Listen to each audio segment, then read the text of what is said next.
pressed their rubber, sold out to the merchant shelves. Minutes after they took out from the bottomless pit, my head was made strong by the hand of the Almighty. We forward in this generation triumphantly. Won't you help to sing these songs of freedom? It's all I ever have. Redemption songs.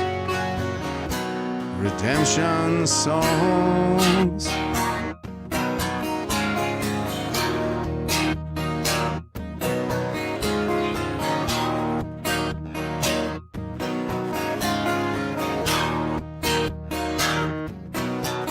Emancipate yourselves from mental slavery. None but ourselves can free our minds. Oh, have no fear for atomic energy, 'cause none of them can stop the time. How long shall they kill our prophets while we stand aside and look? Some say it's just a part of it. Got to fulfill the book. Won't you help to sing these songs of freedom? It's all I ever have. Redemption songs. Redemption songs. Redemption songs.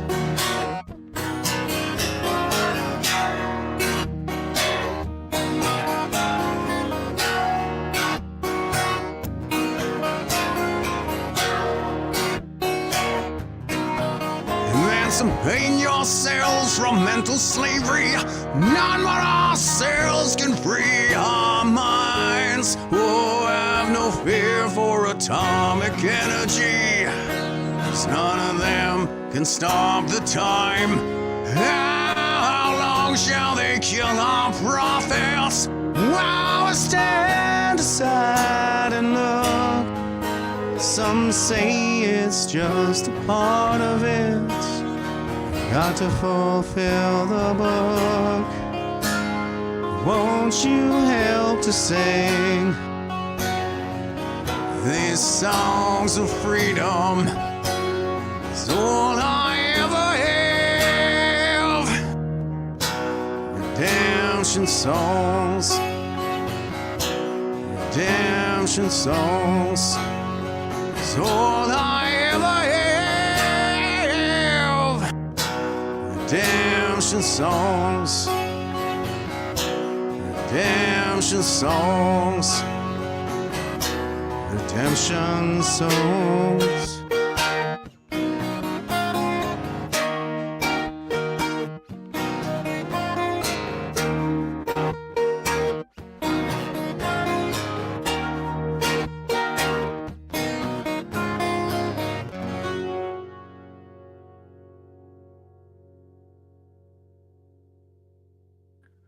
Hey, what's up, troops? Jeff Evely, the magnanimous Gen Xer male, back with you now on this 23rd day of January 2024. I took a little bit of time off there recently. Well, just a couple of days. I was in court yesterday. I think it went fairly well. I'll talk about that as we move into the program here a little bit. I'll give you maybe a highlight or two. But yeah, I was in court yesterday for a judicial review that I filed with respect to the proclamation in Nova Scotia that banned entry into the woods all over Nova Scotia during the so-called wildfires. And we're going to talk about that a little bit here today. So yeah, we got a great show lined up for you right now. And I'll go ahead and say my good mornings before I dive into it. Mud Turtle is giving us a triple slashy over on Rumble. First one on the board. Thanks for being with us, Century 2020. Also triple slashy right back at you guys. And we have Mother of the Drummers with us as always. Says, good morning, Jeff and chat shared on X. Thank you very much. Yes. And I appreciate the top cover, guys, because as I'm always saying, I'm the worst guy for not promoting my own stuff. So by all means, share this far and wide. We got to get the word out there.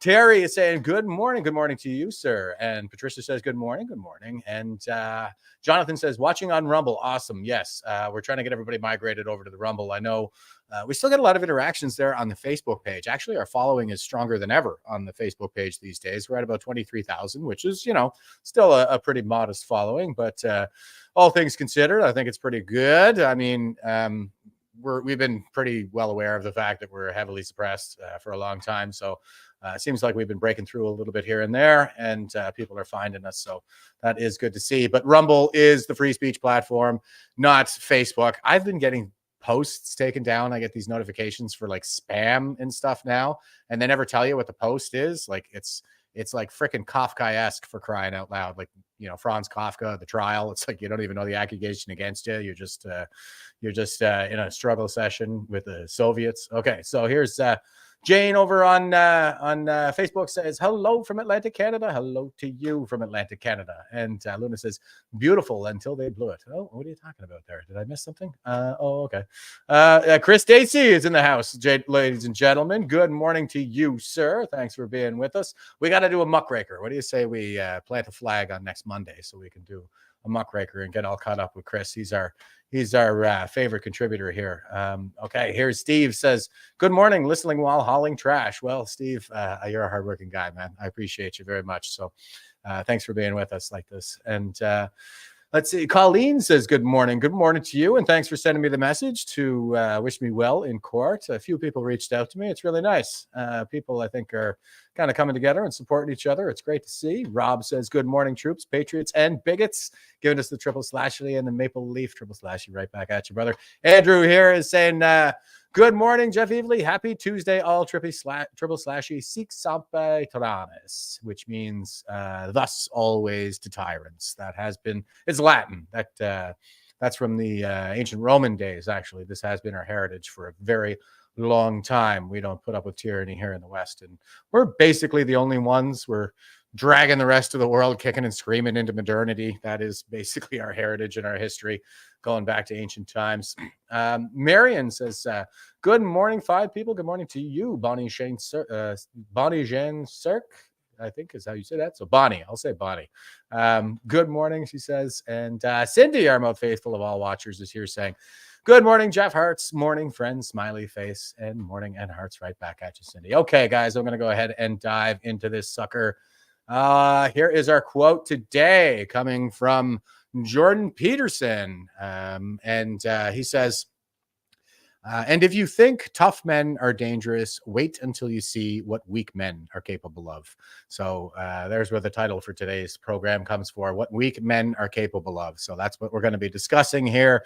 It's weak men versus strong men out there. That is the whole cycle of history, as I'm always pointing to. We're in a fourth turning, and every 4 generations we go into a crisis era when the weak men reach peak institutional power and start tyrannizing the hell out of us and just exploiting everybody for their own benefit. Okay, so let's go ahead. This is our meme. It's really a tweet, but I like this guy's account. It's pretty great. It's called Justin Trudeau's Ego, and he's a blue check mark there. He's pretty great on Twitter. He's got a picture of Justin Trudeau, and he's standing next to this army guy here. He's Canadian Armed Forces, and they're looking at the map, and he's pointing to something, and Justin Trudeau is looking pensively down at the map. And anyway, Justin Trudeau's Ego is saying, my national security advisor informed me that crime against humanity was committed at UFC 279 last night. Tampons were not available in the men's bathroom. That's why I'm banning UFC, Joe Rogan, and Dana White from Canada until they transition to women and sign up for MAID. Oh, well done, sir. That's a pretty great account. Give it a follow.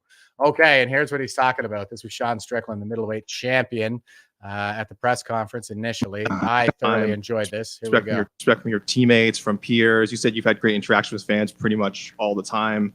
I did want to ask, you're in Toronto. Welcome. Glad to hear it. It's been great. Are you Canadian? Of course I am. Are you part of the fucking opposition? Are you? I don't know how to phrase that. I mean, you got like fucking. Yeah. Well, I did want to ask. Did you vote for Trudeau?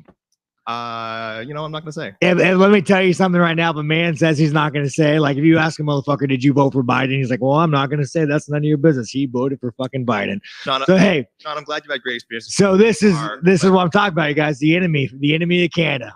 All right. That's what it's got to be. It's got to be. We've got a pretty supportive gay and lesbian community in this city. I did want to ask you about something you wrote a couple of years ago. You said, if I had a gay son, I would think I'd... Oh, look, another. I'm saying to you, the swamp, you guys, the swamp. You become a champion, you become a star, and someone... Let me ask you something. Are you gay? No, are you... Let me know. Are you gay? Can I get an answer? Well, no, I'm asking. This is a part of... Are you a gay man? I'm an ally of the community. That means communist. I'm an ally. That means they're commies. Okay. If you had a son and he was like, you had a son, he was gay, you'd be like, oh man, you don't want a grandkid? No problem with it.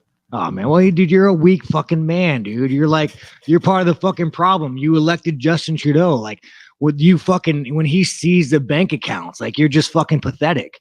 And the fact that you have no fucking backbone. And has he shut down your fucking country and seized bank accounts? You ask me some stupid shit like that, go fuck yourself. Move the fuck on, man. That doesn't really answer the question, but I did want to ask also things you said about the trans community. You said this past October when they announced the Bud Light sponsorship that you'd go so... Like, oh, here we go. I think he's just having fun now. Like, look at the look on his face. He's like, yeah, I can't wait for this. Hard on Bud Light in your next fight. They'll have to accept me or denounce me when they know what, and we'll know what they stand for. This guy's like, nah, this Canadian's not that Canadian. Are you still going to use your fight time to kind of speak on that? Here's the thing about Bud Light.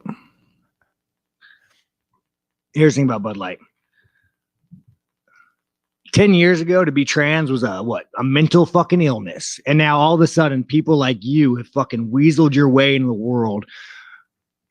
You are an infection. You are the definition of weakness. Everything that is wrong with the world is because of fucking you. And the best thing is the world's not buying it. The world's not buying your fucking bullshit you're fucking peddling. The world is not saying, you know what? You're right. Fucking chicks have dicks. The world's not saying that. The world's saying, no, there are two genders. I don't want my kids being taught about, who they could fuck in school. I don't want my kids being taught about, their sexual preference. Like, dude, this guy is the fucking enemy. You want to look at the fucking enemy to our world?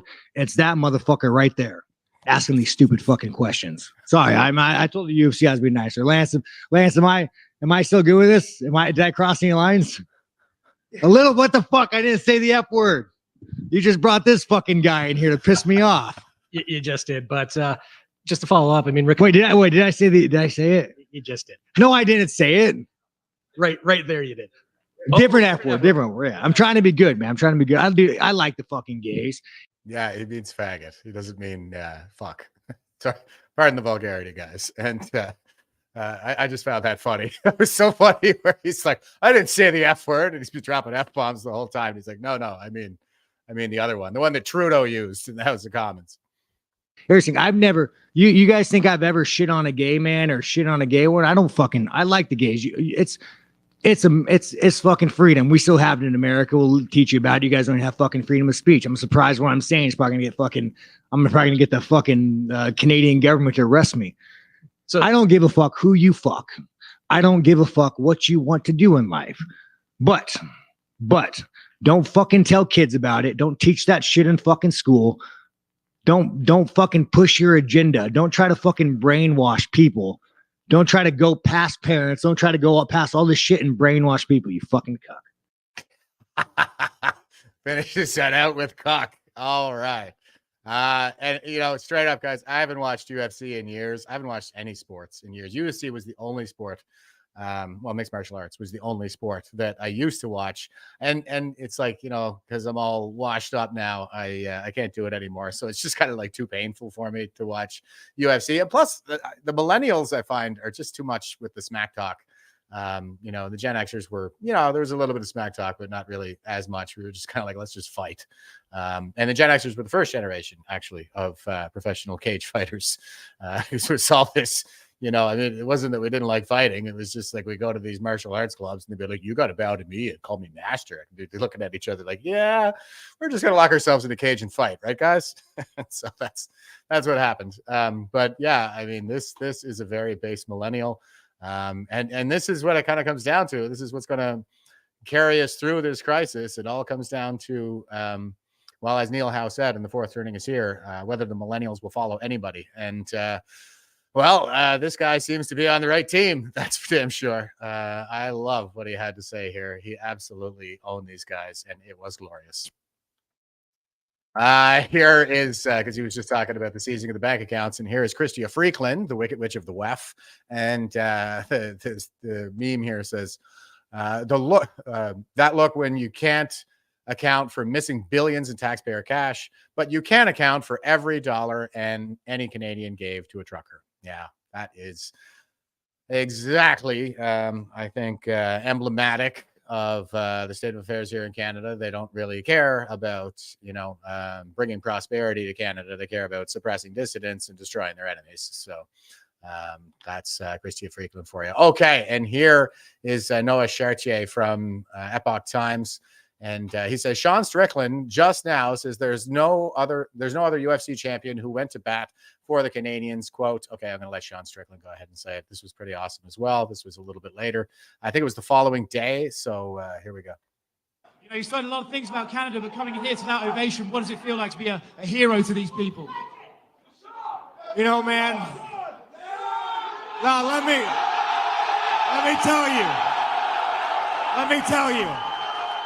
tell you guys something. And this is what the media doesn't understand when it comes to me and you guys and Australian fans. Let me tell you guys something. You guys don't care about me fighting. Yeah, me and Dreykus, we're going to have a death match. Someone's going to get their hand raised. Someone's going to get their hand raised. But when have you ever seen a UFC champion, George St. Pierre, or anybody else stick up for you fucking guys? I fucking do it. I do it. I am not chasing the Chinese check mark of Nike. I really like that comment there. I'm not chasing the Chinese check mark of Nike. And that is kind of the battle that we're in too. It's also financial. There are so many financial incentives with the huge market in China. I mean, who was it? John Cena. I can't even remember what it was, but he somehow offended the Chinese people, and then he did a whole damn video in Mandarin with this blubbering apology to China for what he said. And of course, you saw LeBron James coming out there and chastising the rest of the NBA, saying, guys, you got to be really careful and you can't say bad stuff about China and blah, blah, blah. So anyway, everybody's been selling out, and this guy is like, screw you guys. No way. That's not what I'm all about, right? He's got some principles. That's great. I don't give a about that. I care about you guys. I care about you guys being free. I care about you guys having freedom of speech. I give a fuck about you guys. And I'll tell you what, you guys are fucking awesome, and I cannot wait for me and this man to fucking go to war for you fucking guys. Let's go. I love this guy. Okay, and here's Dana White, leading reporter saying, breaking, woke Canadian reporter tries to bait UFC President Dana White into commenting on some of former champion Sean Strickland's remarks, and it backfires. Okay, so he did in fact lose the bout. It was a 5th round decision, right? Like, it went the distance and it went to a decision. So here was Dana White's comments after the bout. About, like, you obviously give a long leash to your fighters about, what they can say when they are up there with the UFC microphone, and you are getting into territory of homophobia, transphobia. Like, is there... I don't give anybody a leash. Well, I'm saying you... A leash? Like... Free speech. Control what people say. Going to tell people what to believe. Going to tell people... I don't fucking tell any other human being what to say, what to think, and there's no leashes on any of them. What is your question? I was asking that question. I'll move on though. Yeah, probably a good idea. That's ridiculous to say I give somebody a leash. Free speech, brother. People can say whatever they want and they can believe whatever they want. If about like, Yeah, I think human dignity is what it really comes down to here, and humans don't belong on leashes. And Rob was just saying, and Dana is the model of what every boss should be. Yeah, I think so. And I just want to point to the difference here, of course, because I'm always using this generational lens. But with respect to the NBA and the WWF or whatever the hell that's called now, not like I care, but with the wrestlers and the basketball players, who owns the NBA? Well, the boomers own the NBA. And who owns the wrestling? The boomers do. Who owns UFC? Gen X does, right? This is Dana White. This is a leader in the revolution. The real revolution is generational. And who owns X? Well, Gen X owns X. So that is the difference, guys. Gen X owns X. And Facebook, I know we always think that that's Mark Zuckerberg, but he's just the CEO. He has a board of directors that he still answers to there, and that board of directors is boomers. And that's what made the difference with X as well, is that Gen X wrestled that away from the boomers, and now it's a free speech platform. So I know it still has some problems, but it's vastly better than it was, right? It was strictly just a psyop previously. So here is Son of a Bench. Give them a follow on Twitter. This is a pretty good account as well.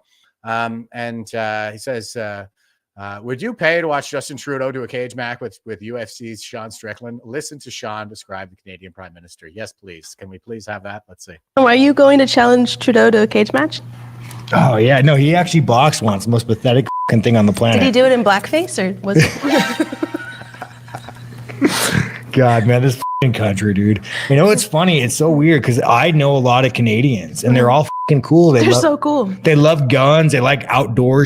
Every Canadian I know loves guns. But like for some reason, you come here and it's just run by this coward of a man. Yeah. Like they take seized bank accounts, like the whole truckers. And that upset me. I mean, it's crazy. Like literally seized bank accounts. Like man. So yeah.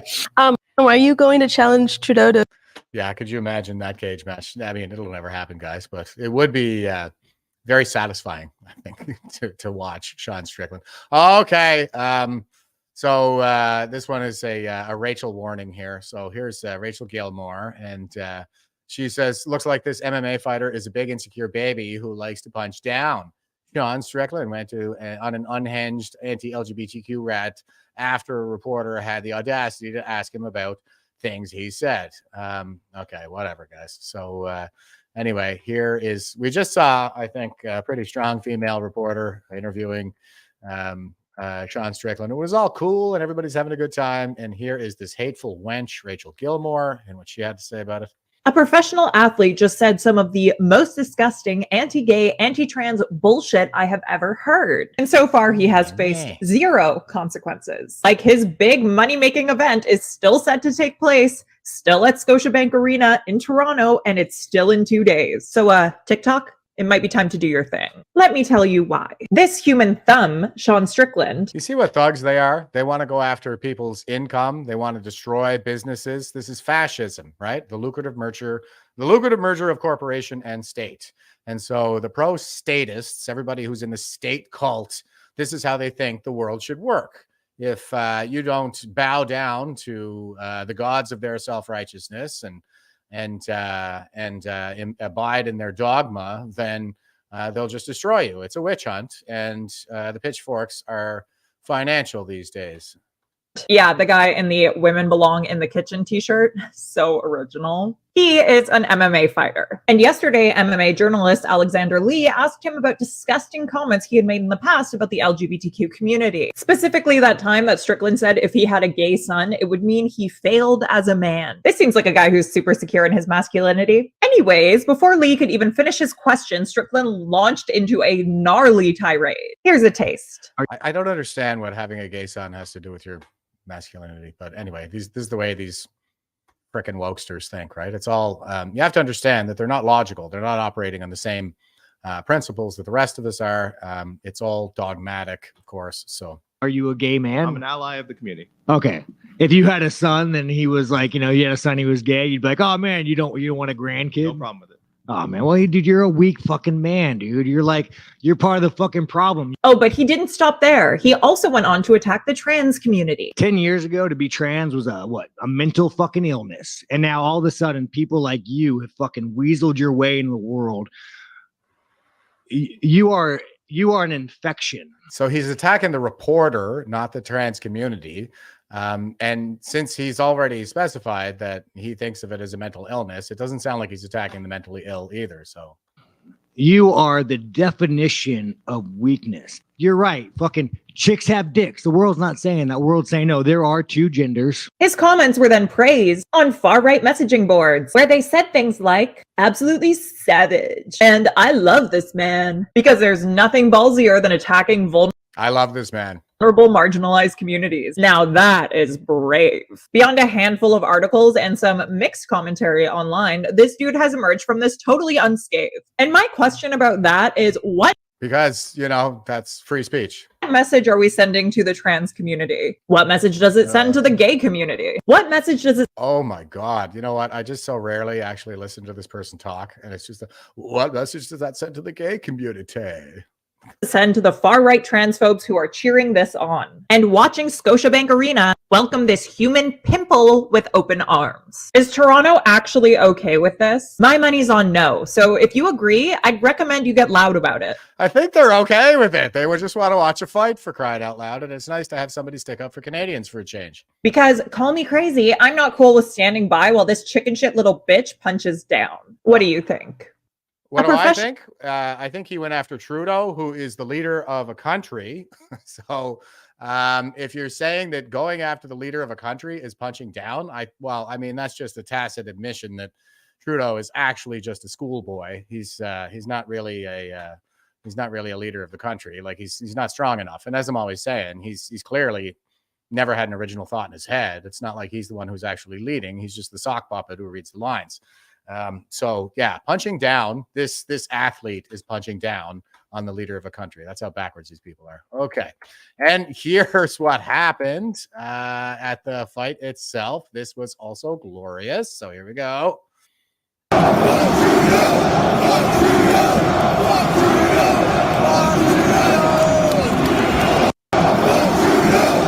So if you're having any trouble hearing that, the whole place, this whole Scotiabank Center, is blowing the roof off with chants of fuck Trudeau. So that is absolutely glorious to see. It fills my heart with hope. It's I think we're going to be okay, Canada.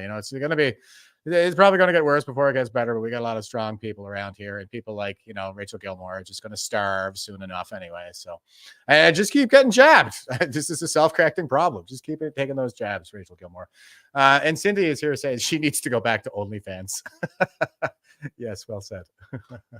All right. And here is Jacob, and he's saying the best part is Trudeau's son was at the UFC fight this weekend. And so here he's tweeting out a screenshot of this account, Zav Trudeau _, Zav Scooter _, and he was actually tweeting out pictures of his view of the fight from the Scotiabank Center. And the caption here reads, Trudeau's son also posted this story of him watching the UFC match from a box seat. That is just the icing on the cake right there. Okay, and here is Contrarian. So yeah, Sean lost the decision.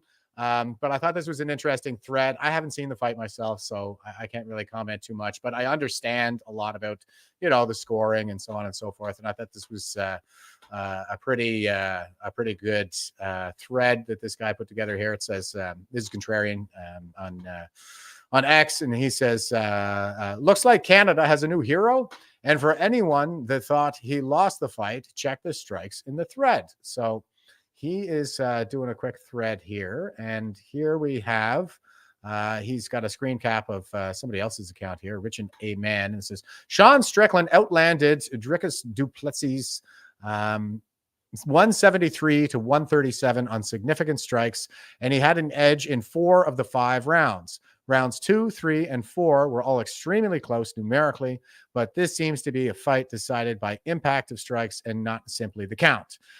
So that is the kind of thing. I mean, with the 10-point must system that comes from boxing. If it were an amateur boxing fight, it would just be number of strikes landed. But there is also the impact of strikes to consider. And there are other things like, octagon control and effective takedowns, stuff like that goes into it. So it is, one of these sports that is judged. So there's that element of subjectivity to it. And it looks like it was actually a really close fight when you're going by the numbers here. And anyway, it was a great performance, and hopefully we get to see a rematch, and hopefully they bring him back to Canada for that rematch. That'd be great. Okay. And here is Eva Chipwick, and she's saying Deputy Prime Minister Freeland appears incoherent, just like her policies. Canada, we deserve better, but we need to put in the time to get educated and involved. Comment below if you think you could do a better job, and then tell us what you think you would do to get involved. Okay, so here is Strickland, and she's rambling incoherently at the press corps, and here we go. This is the third cabinet. Oh my God, what's up with her teeth? Like, she is not doing well. Are those cracked teeth or something? What's going on with that? Retreat at least in a row where you've said that affordability and housing prices and inflation are sort of your key topics of conversation. A year later, at least with 3 cabinet retreats, Canadians don't seem to be buying whatever message you're selling on it. Why are Canadians not believing that your government has the solutions? Last question. The answer is because they don't. They've never solved anything. You're right. This has been an incredibly challenging economic period. And it's one of the things we've spoken about. And I think all of us need to step back a little bit and look at the economic roller coaster. All of whom? She's talking about frickin' Canadians here. No, you're the one in charge. It's your responsibility. Our country and all of us have been through adding an energy shock to that. As a result of these supply chain shocks, of the energy shock, we had high inflation. And these are all problems that they inflicted on us with lockdowns and the like. then the next shoe to drop, I guess I have more shocks than I have shoes, but the next wave to hit was then high interest rates in response to high inflation. RJ Sawyer over in Rumbles let me know that they're meth teeth. I mean, I can't tell. I've never done crack or meth, so but I would be interested in knowing what it is exactly that she's smoking. So I don't think it is at all surprising that Canadians are exhausted, that Canadians have economic whiplash. It has been a really hard time, and it has been one thing after another. One unprecedented. She thinks she's Canada's mom. Just listen to the way that she talks to us. In the lifetime, of certainly a person who didn't live through the First World War. One unprecedented shock after another. Okay, so Chris has also let me know that Chris Dacey has let me know meth 100%. Okay, all right. The jury is out on this one, guys, and it's meth. So meth head Chrystia Strickland, the Wicked Witch of the WEF. There she is, babbling incoherently. And can you even remember what the question was when they started? Well, the question was, how come Canadians aren't buying this idea that you guys are acting in their best interest, basically? Actually, I'll go right back. This is the third cabinet retreat at least in a row where you've said that affordability and housing prices and inflation are sort of your key topics of conversation. A year later, at least with 3 cabinet retreats, Canadians don't seem to be buying whatever message you're selling on it. Why are Canadians not believing that your government has the solutions? Why are Canadians not believing that your government has solutions? And like I said, it's because they don't have any solutions. They've never solved anything. What have they solved? The only damn thing they ever managed to do was legalize weed and, force the sexual butchery of children on Canadian families by threatening to jail any parent who tries to protect their child from such a fate. So they've been really good for pharmaceutical companies and the banks, but when it comes to solving problems for Canadians, they just don't have any solutions. And what I find interesting about this as well is just listen to the tone on this reporter. Oh my God, look at those meth teeth, everybody. You see how methy those teeth look? Stimulant use is widespread, says Dacey. And That was something that we saw in the Third Reich as well. They were very well known for being, a bunch of stimulant abusers and stuff like that, having all kinds of orgies. And of course, we're back in another fourth turning. So that's what's happening right now. Meth teeth, my Lord, look at them. So just listen to the tone on this reporter, though. This sounds like perhaps a reforming wokester. So listen to her. This is the third cabinet retreat, at least in a row, where you've. Maybe it's a card cabinet. She doesn't sound like, a right winger exactly. She sounds like she's probably woke. And maybe there's a conversion taking place here. Said that affordability and housing prices and inflation are sort of your key topics of conversation. A year later. See how she's all like naggy and judgy in the way that she asks? Yeah. So anyway, I think that's interesting. The press is definitely turning on her. And it's not like this is a True North reporter or, Rebel News asking this question. I guess Sheila Gunn Reid would kind of sound like that, very shrill. But yeah, that's my impression anyways. This seems to be somebody who would normally count themselves as part of Strickland's base, and she's absolutely livid with her. She's had enough. Okay, here is a post from Tucker that Keith Wilson is sharing out. Check this out. He put this on his Instagram, I guess. Thank you for your call. You have reached the media line. For all urgent requests, please send your request by email. Merci pour votre appel. Vous avez atteint la ligne médiatique. Merci beaucoup. Yes, hi. I couldn't understand the French part, but it's Tucker Carlson calling from the United States. And I'd be grateful if you pass a message on to the Prime Minister, Justin Trudeau. We are coming to liberate Canada. We are coming to liberate Canada. And we'll be there soon. Merci. Yeah.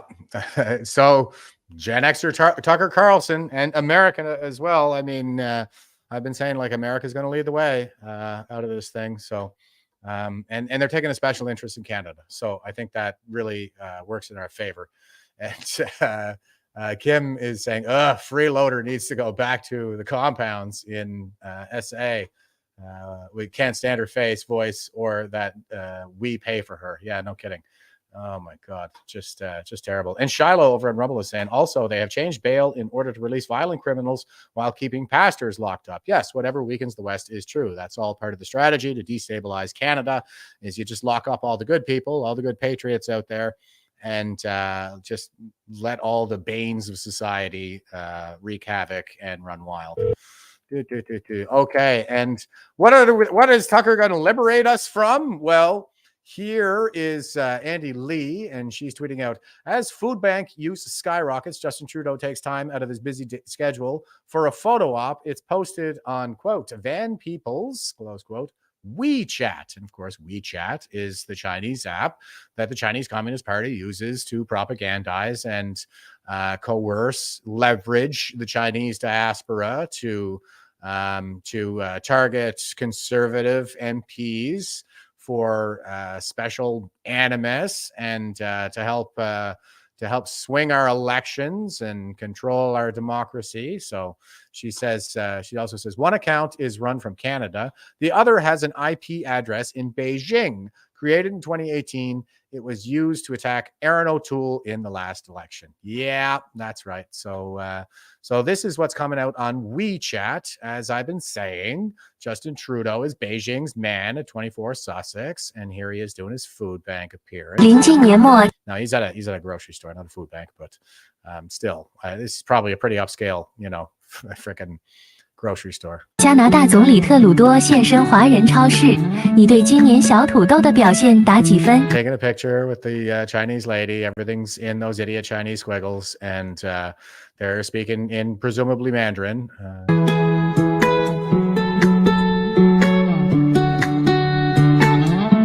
Look at Beijing's man here, just a man of his constituency, shaking hands with all the Chinese diaspora and probably some CCP assets here somewhere. Maybe they just sent a bunch of United Front types to do this photo op with him. Who knows?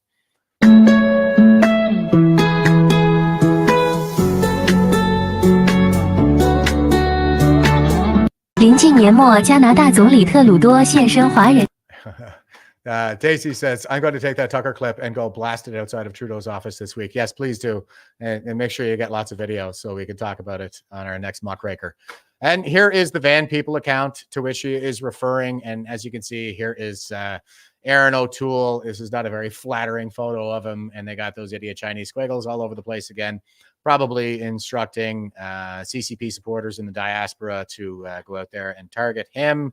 And she's given us, all the details from the account. So, yeah, that is what Tucker would be liberating us from. It's from CCP control. All right. And here we go. This is the Bureau, Sam Cooper. This is his blog there on what the heck is this thing called again? It's anyway, the blog thing. Okay, so here is the title is Canada Should Learn from quote unquote unprecedented Chinese interference in Taiwan's election. Ambassador Harry Sen told reporters Xi Jinping's regime is increasingly aggressive and troubled from within. And this is a theme that I've been talking about as well. I think this is probably our best hope, is that Xi Jinping is such a brutal dictator that he has lost a lot of support even within China and within the Chinese Communist Party. He's been disappearing senior officials. He fired all the generals, had them all replaced. He disappeared one of the biggest billionaires over there for a little while, and this guy just reappeared magically, won't tell anybody where he was, and he's only half as wealthy as he used to be. So yeah, it's pretty hard to maintain any genuine loyalty with those kind of tactics. And it's probably, I think, probably our best hope right now is that they just kind of fall apart from within.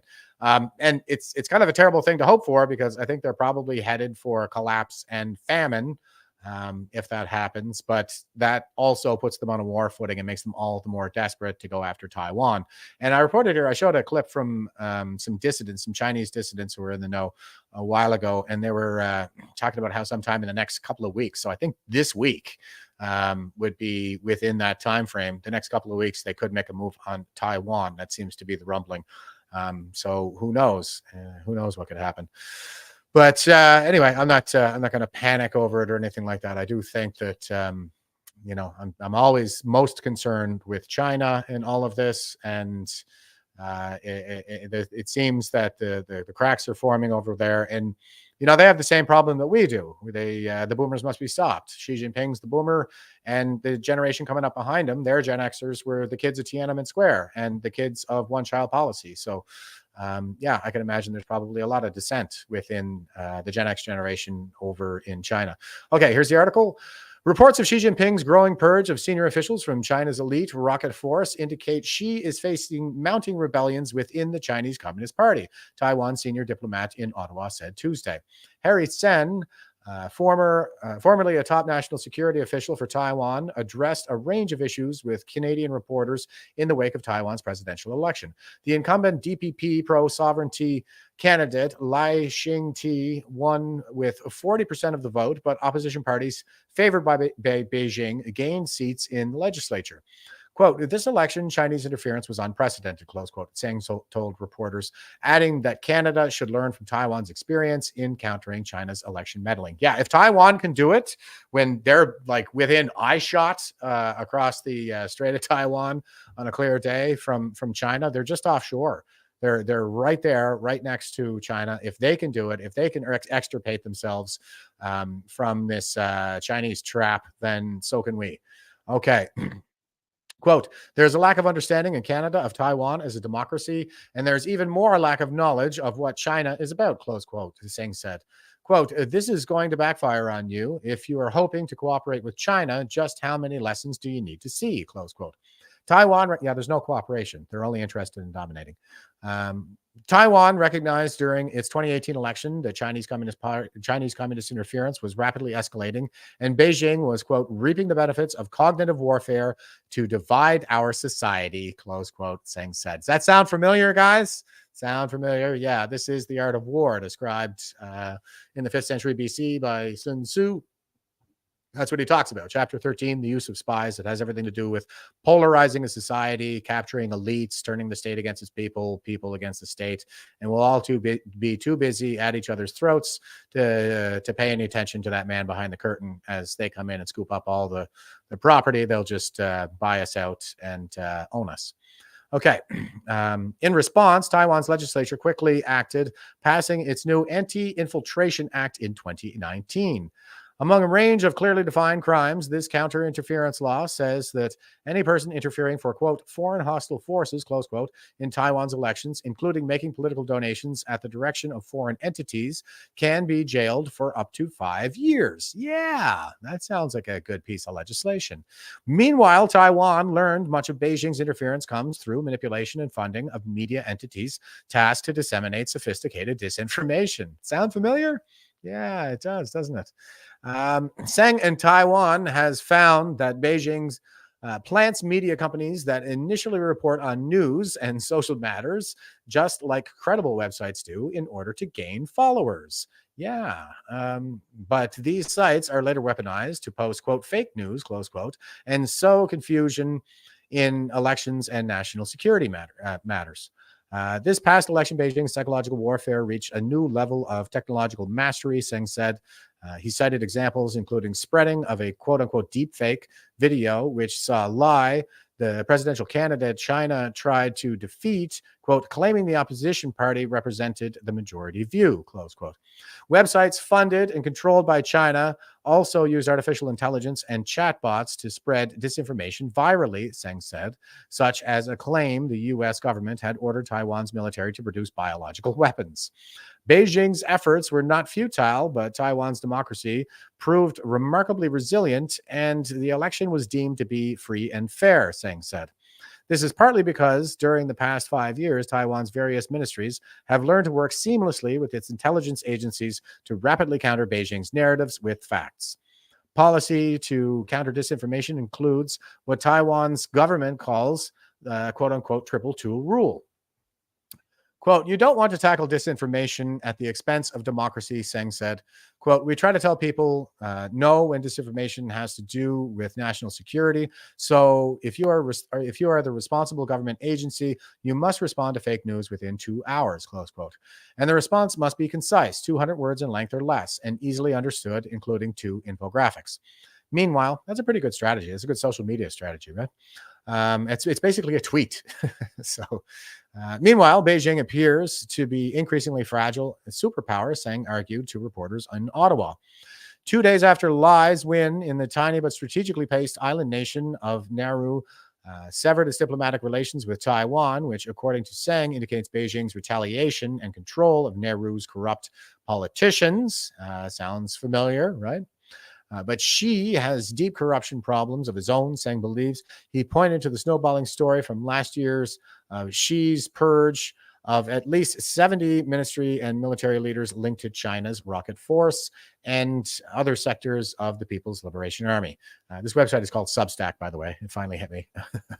Initial reports that one senior Chinese minister vanished due to a leak of intelligence from the rocket force clearly underestimated the challenges Xi faces from within, Seng said. Quote, this is a collective action, a rebellion of some sort, close quote, Seng said. Quote, to say that Xi does not face a challenge from inside the Communist Party or the military is oversimplifying things. The scale of this purge tells us about the scale of corruption and disobedience that Xi is now facing, close quote. Meanwhile, the world can expect Beijing to ramp up its theater of military threats against Taiwan in the coming weeks, Seng said. And Taiwan's military is preparing for the worst. The consensus among Taiwan's leaders and military thinkers in the United States is that Taiwan's military must be ready to repel landed forces from Beijing for at least 3 weeks if Xi decides to attack before firepower from combined forces of the United States and Japan can fully enter the battle.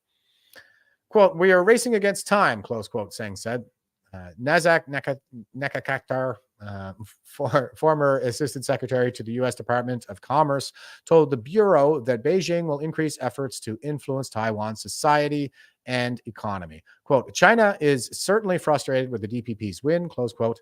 Nekakaktar wrote in an email answer. Quote, that said, China understands quite well that it has the power to leverage the divided government in order to exert substantial pressure on Taiwan, at a minimum, halt the DPP's move toward independence, close quote. They sure like those minority governments, the Chinese Communist Party, don't they? And that was what they wanted going into our 2021 election. They wanted a liberal minority government, and that's exactly what they got. Quote, should Taiwan's integration with mainland China happen, the supply chain impacts on the United States and our allies and trading partners is significant, close quote. Nekak Akhtar added, quote, the raw materials and electronic component supply chains that we need to manufacture every high-tech item in the world, from telecommunications equipment and computers to aircraft, vehicles, and military weapons will be lost, close quote. Yeah, and that is why Taiwan is of such strategic importance globally. They don't sell their advanced manufactured chips to China because that would vastly improve their military. But we in the West, the Americans, they use that chip technology. And if China gets ahead of it, or if China gets a hold of it, then it could be a game changer. Whether or not like that would actually work, like we're talking about invading a country and forcing these people to do your bidding. So, and you know, serfs rarely produce to a high quality. That's part of the reason why the Soviet Union didn't work, because you know, any patriot, any loving patriot is going to be 10 conscripts any day, and that's why the West always wins when it comes to militarily, of course. Okay. And here is Veterans for Freedom, and they're saying subversion of the CAF is well underway and possibly almost complete. Yeah, this is also a part of the strategy. They just decimate our militaries with a bunch of woke nonsense and leave us vulnerable for this authoritarian takeover. Here we go. Good morning. My name is Matt Lohmeyer, and I'm an Air Force Academy. This is from the United States, by the way. They're talking about wokeness in the U.S. military, and yeah, Veterans for Freedom, we're tweeting this sucker out to show the parallels. A graduate, former F-15C fighter pilot, and was a lieutenant colonel and commander in the Space Force. In 2021, I was fired from my command for writing a book trying to reverse the trend of the overt political. Rob is letting us know that for Taiwanese elections, all voters produce a picture ID. There is no mail-in voting. All voting is done on paper ballots, and they allow anyone and everyone to view the ballots being counted. That is the way it has to be done. Paper only. None of this crap that happened in the American election where they closed they stopped the count at 10 p.m. in all the swing states and didn't pick it up again until 10 a.m. the following day. It was like, oh, look at these like massive boxes full of tens of thousands of votes for Biden. Look at that. So yeah, we need to secure our elections first and foremost. Otherwise, we're not going to stand a chance. So, there we go. Politicization of the uniformed services. Specifically, I criticized the military's diversity, equity, and inclusion trainings, which at my own base were illegally occurring despite an executive order from the commander-in-chief. The diversity, equity, and inclusion industry is steeped in critical race theory and is rooted in anti-American Marxist ideology. I watched DEI trainings divide our troops ideologically and in some cases sow the seeds of animosity toward the very country they had sworn an oath to defend.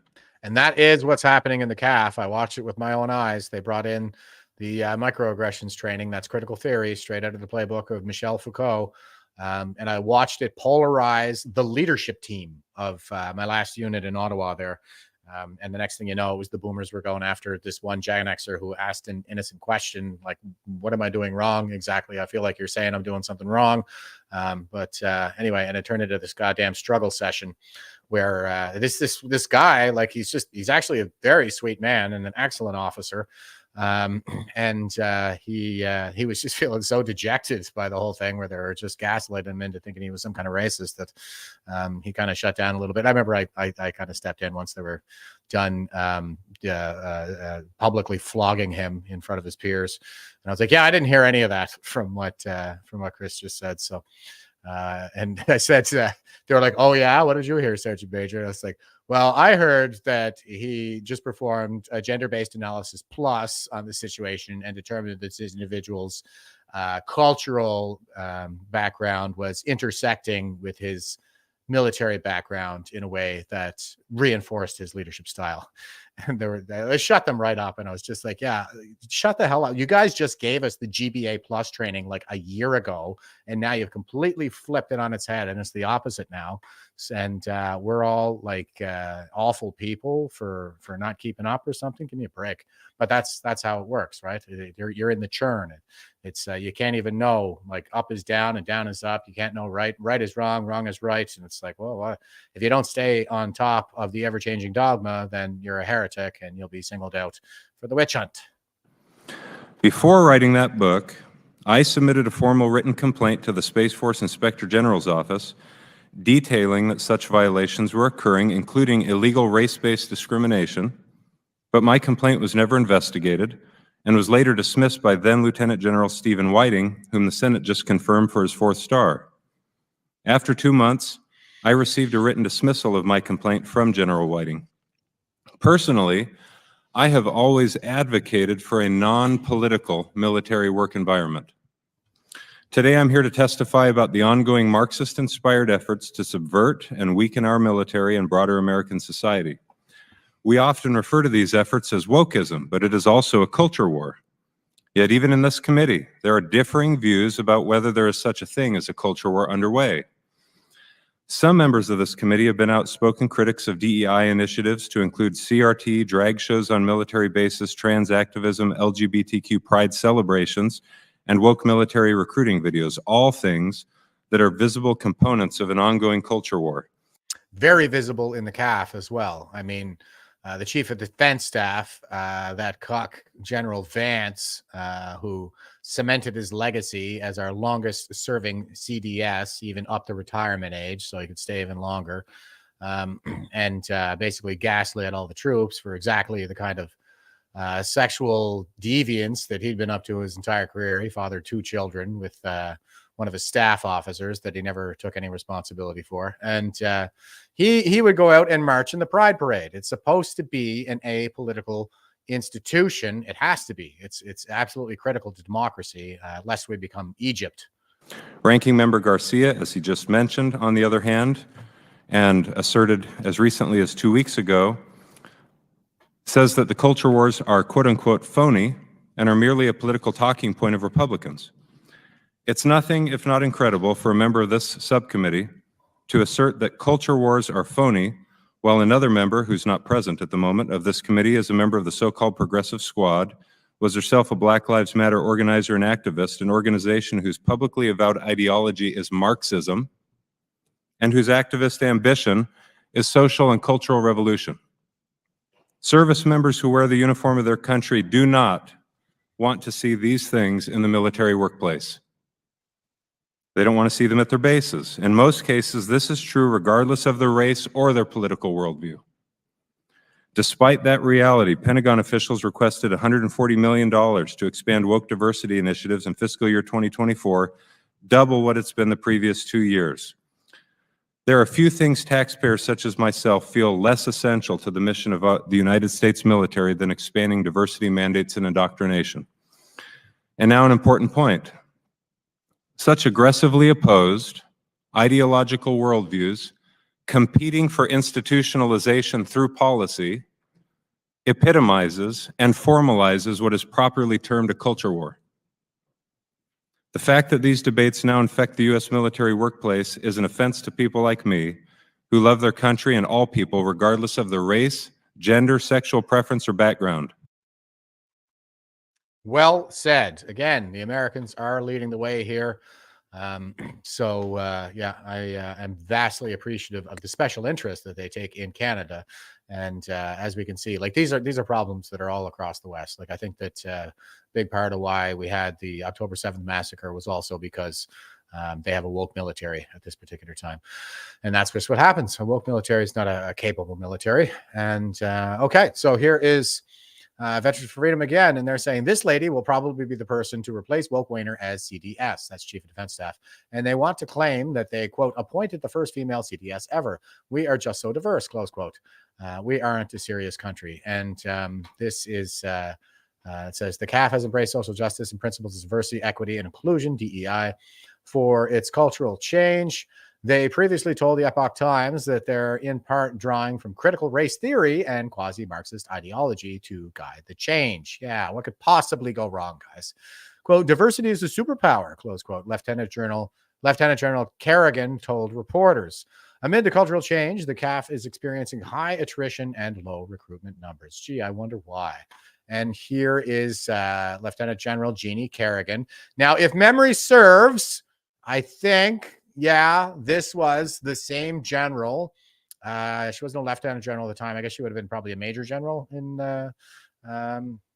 2019. But I was in Iraq in 2019, and I'm pretty sure that Joker Jeannie here was the one who tried pushing the woke nonsense on the Iraqis in Baghdad. Some garbage about how women are better than they are, or something like that. And she got like the Arab level based response of, no, that's not how you treat women. Go color in the color there, or go color in the corner there, Joker Jeannie.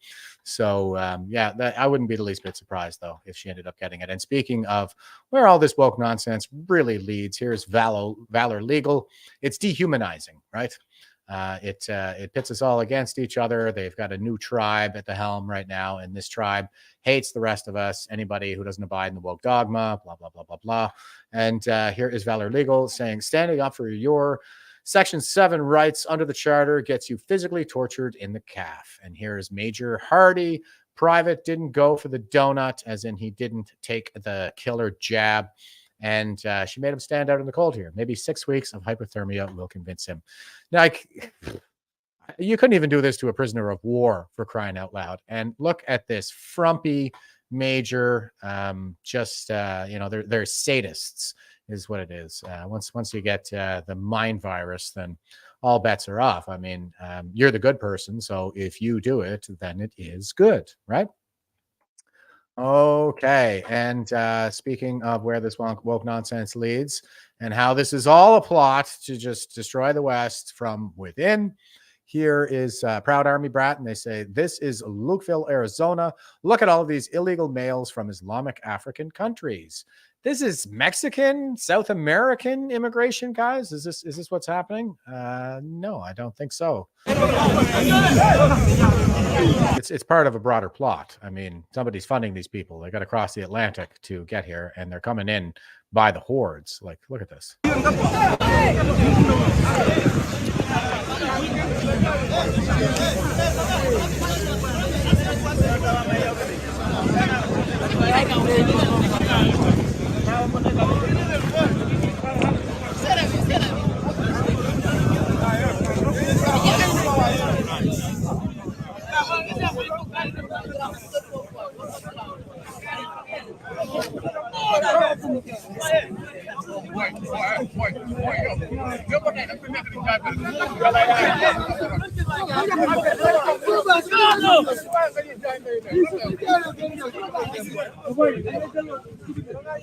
So just too many Africans to even see in this shot. It's just incredible. Like, so they're not Mexicans that are coming in at the southern border, guys. It's got nothing to do with, helping anybody either. It's got everything to do with destroying the West.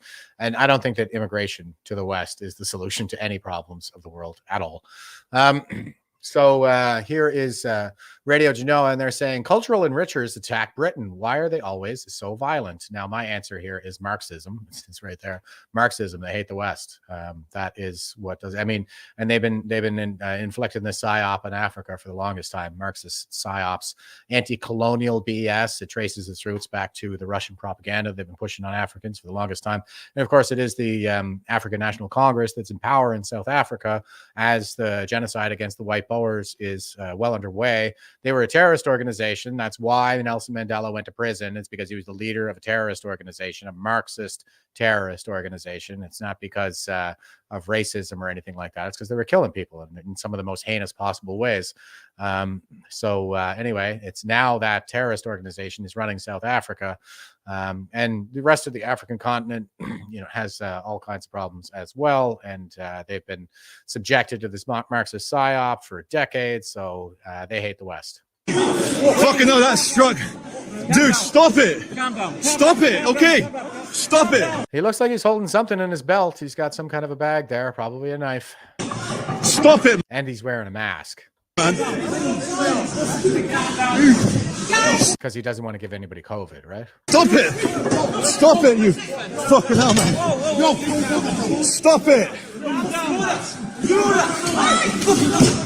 Stop it! Fucking hell!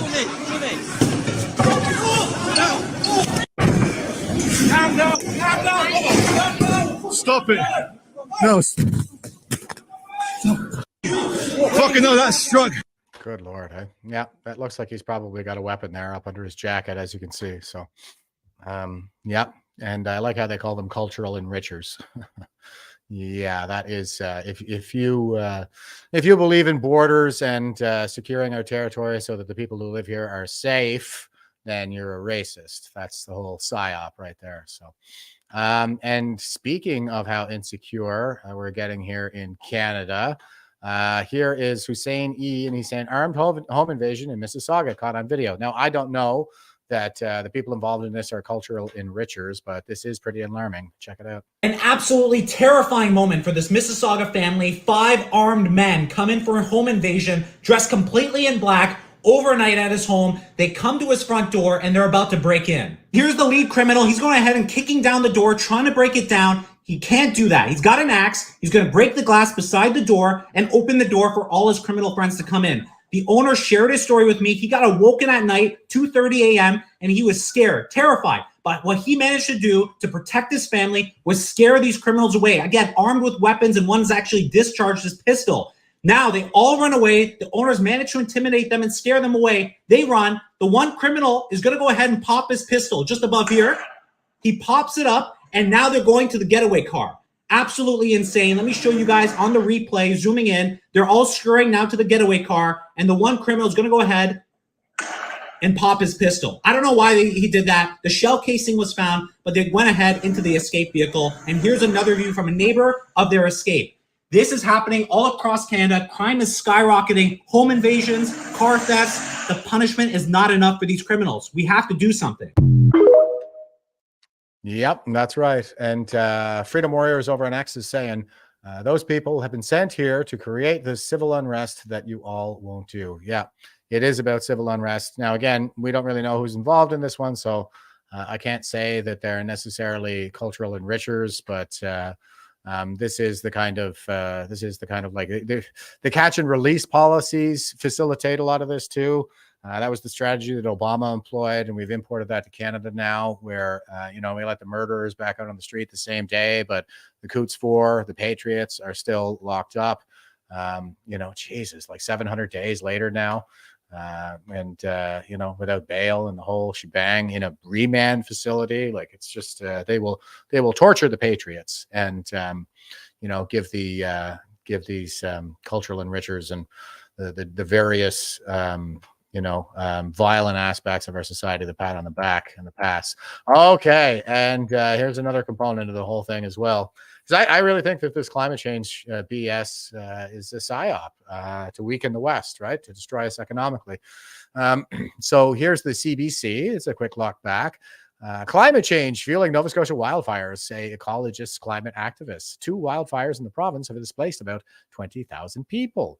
Ecologists and climate change activists are urging officials to recognize the links between Nova Scotia's wildfires and climate change. Yeah, okay, CBC. It was climate change that set those fires. Well, here's CTV, and this is from January 18th. Man, 22 charged in connection with largest wildfire in Nova Scotia history. Yeah, that's just like I was saying. While those fires were raging, it's arson, guys. We're under attack. Arson.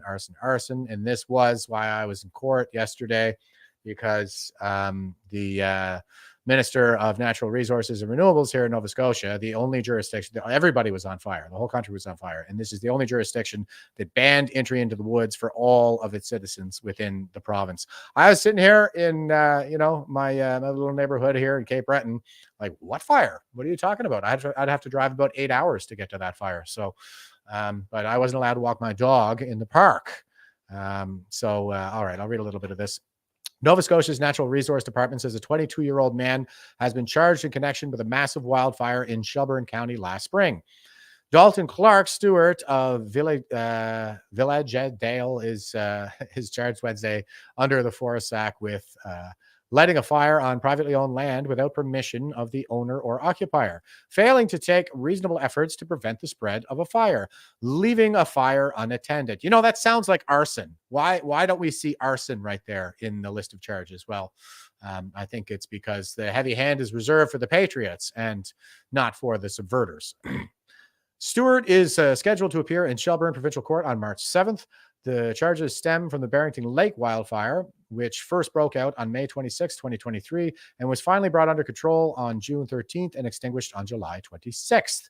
The fire grew to 23,379 hectares, the largest recorded in the province's history. It forced more than 6,000 people from their homes and destroyed 60 houses and cottages, as well as 150 other structures. It was the last in a string of spring wildfires in the province to be tamed. Now, why are we still calling them wildfires when we know that they're arson? Quote, it is a relief. I mean, I knew they were arson from the start, but now everybody knows, right? Quote, it is a relief to see the justice system working for the people of the area that was put out by the wildfires, close quote, said Eddie Nickerson, warden of Barrington District 4. Quote, it was pretty devastating for the area. We have never experienced anything like that. As you know, it was the biggest wildfire in the history of the province, close quote. Quote, these investigations are complex in nature, and we want to ensure that we are thoroughly investigating any piece of evidence or any lead that we have. I understand it's been a while, but we need to be sure that we are thorough, close quote, adds Orlando Fraser, conservation officer with the Natural Resources Department. Fraser said he does not expect any additional charges to come out of the Barrington Lake wildfire investigation. And the Tantalon fire was another just incredible affair. So the Tantalon wildfire update.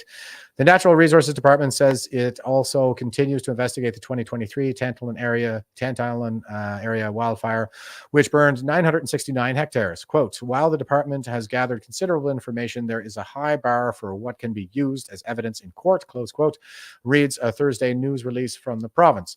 The fire burned in the suburbs of north of Halifax between May 28th and June 4th.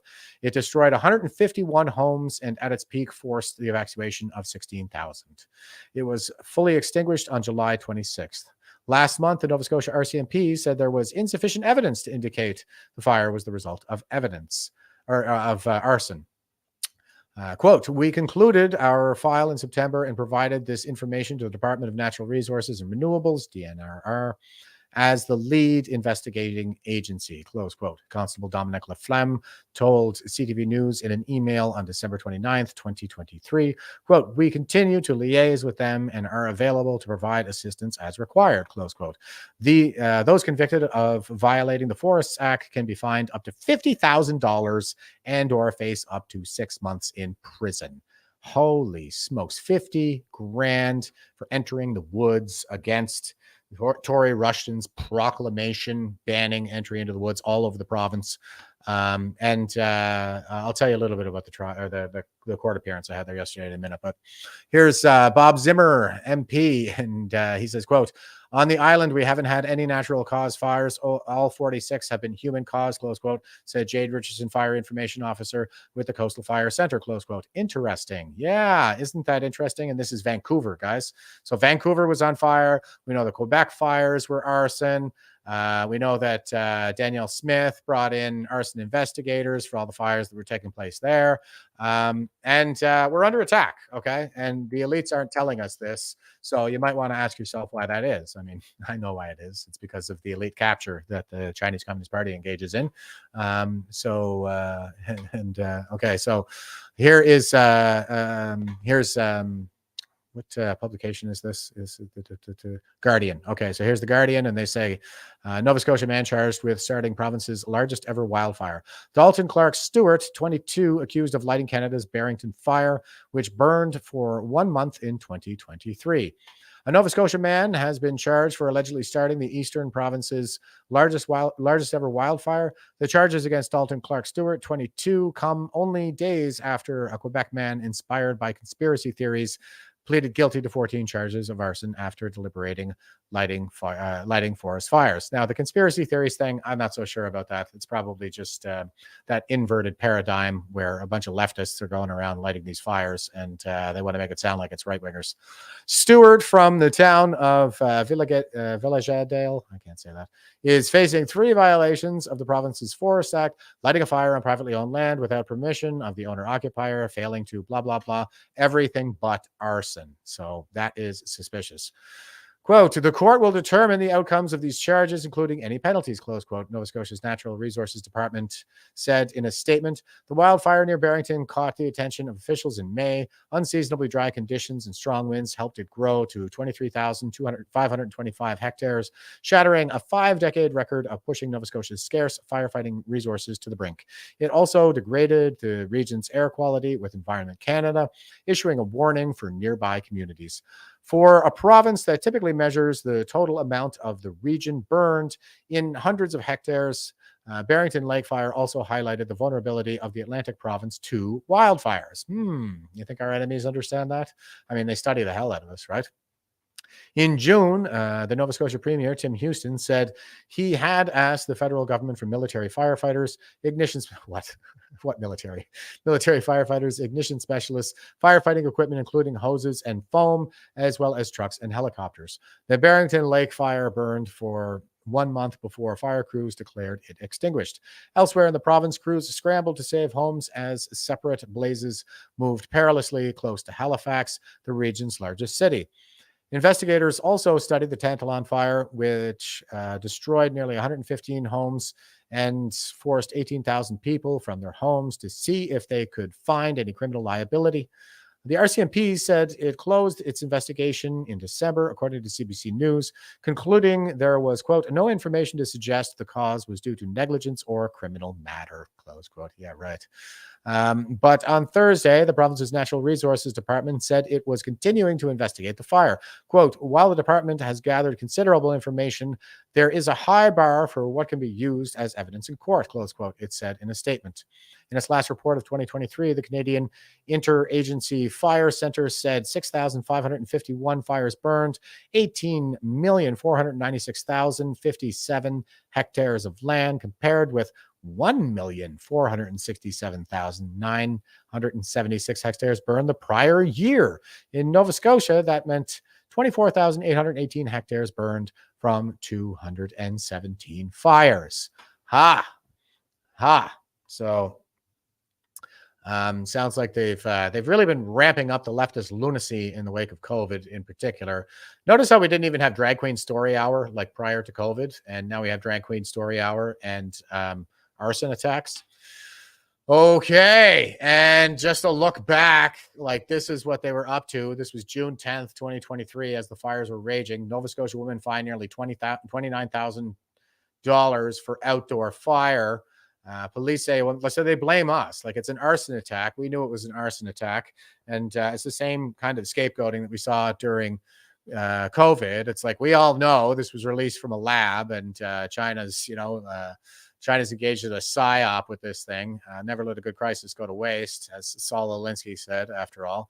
And like we could all see what it was, but the government, our officials, went around saying that it was all our fault that there was a pandemic because we didn't take enough of their killer jabs, and our masks weren't up covering our noses and all this stuff. So it's our fault that there's a pandemic. So we got arsonists on the loose, and they're saying that it's the average citizen's fault for having an unsupervised outdoor fire in the midst of a province-wide fire ban. There were no fire bans in place anywhere in the province right up until that fire started. None. And I reported on this here at the time. There was a few zones that were in the yellow. My zone, all of Cape Breton and the northern mainland, they were all in the green. Everything else was yellow or green. So no red anywhere in the province. RCMP Corporal Chris Marshall says officers responded to reports of an open fire on private property on Friday afternoon in the community of Lance, about 50 kilometers north of Halifax. Marshall says they found an unsupervised fire burning in a fire pit that used a hose to douse the flames. He said they gave a woman in the home on the property a ticket for igniting a blaze within 300 meters of the woods during a fire ban, which carries a fine of $28,872.50. Wow.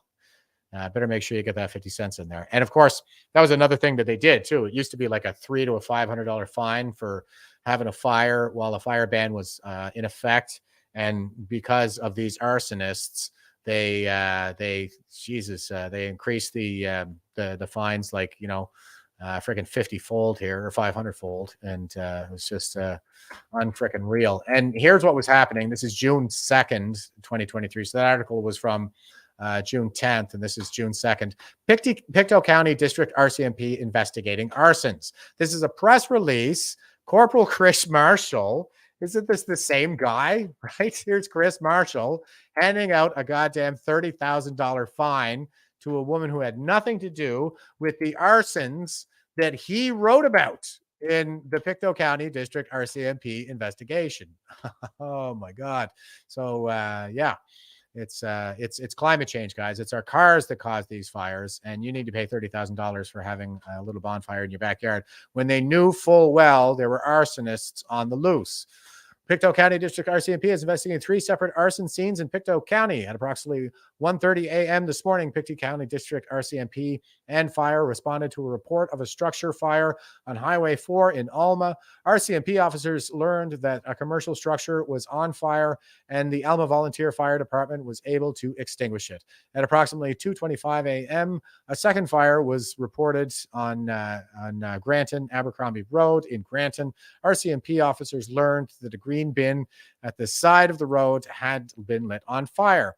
The fire department was able to successfully extinguish the fire. Then at approximately 2:40 a.m., a third fire was reported in Mount William Road in Mount William. RCMP officers learned that recycling bags at the side of the road had been lit on fire.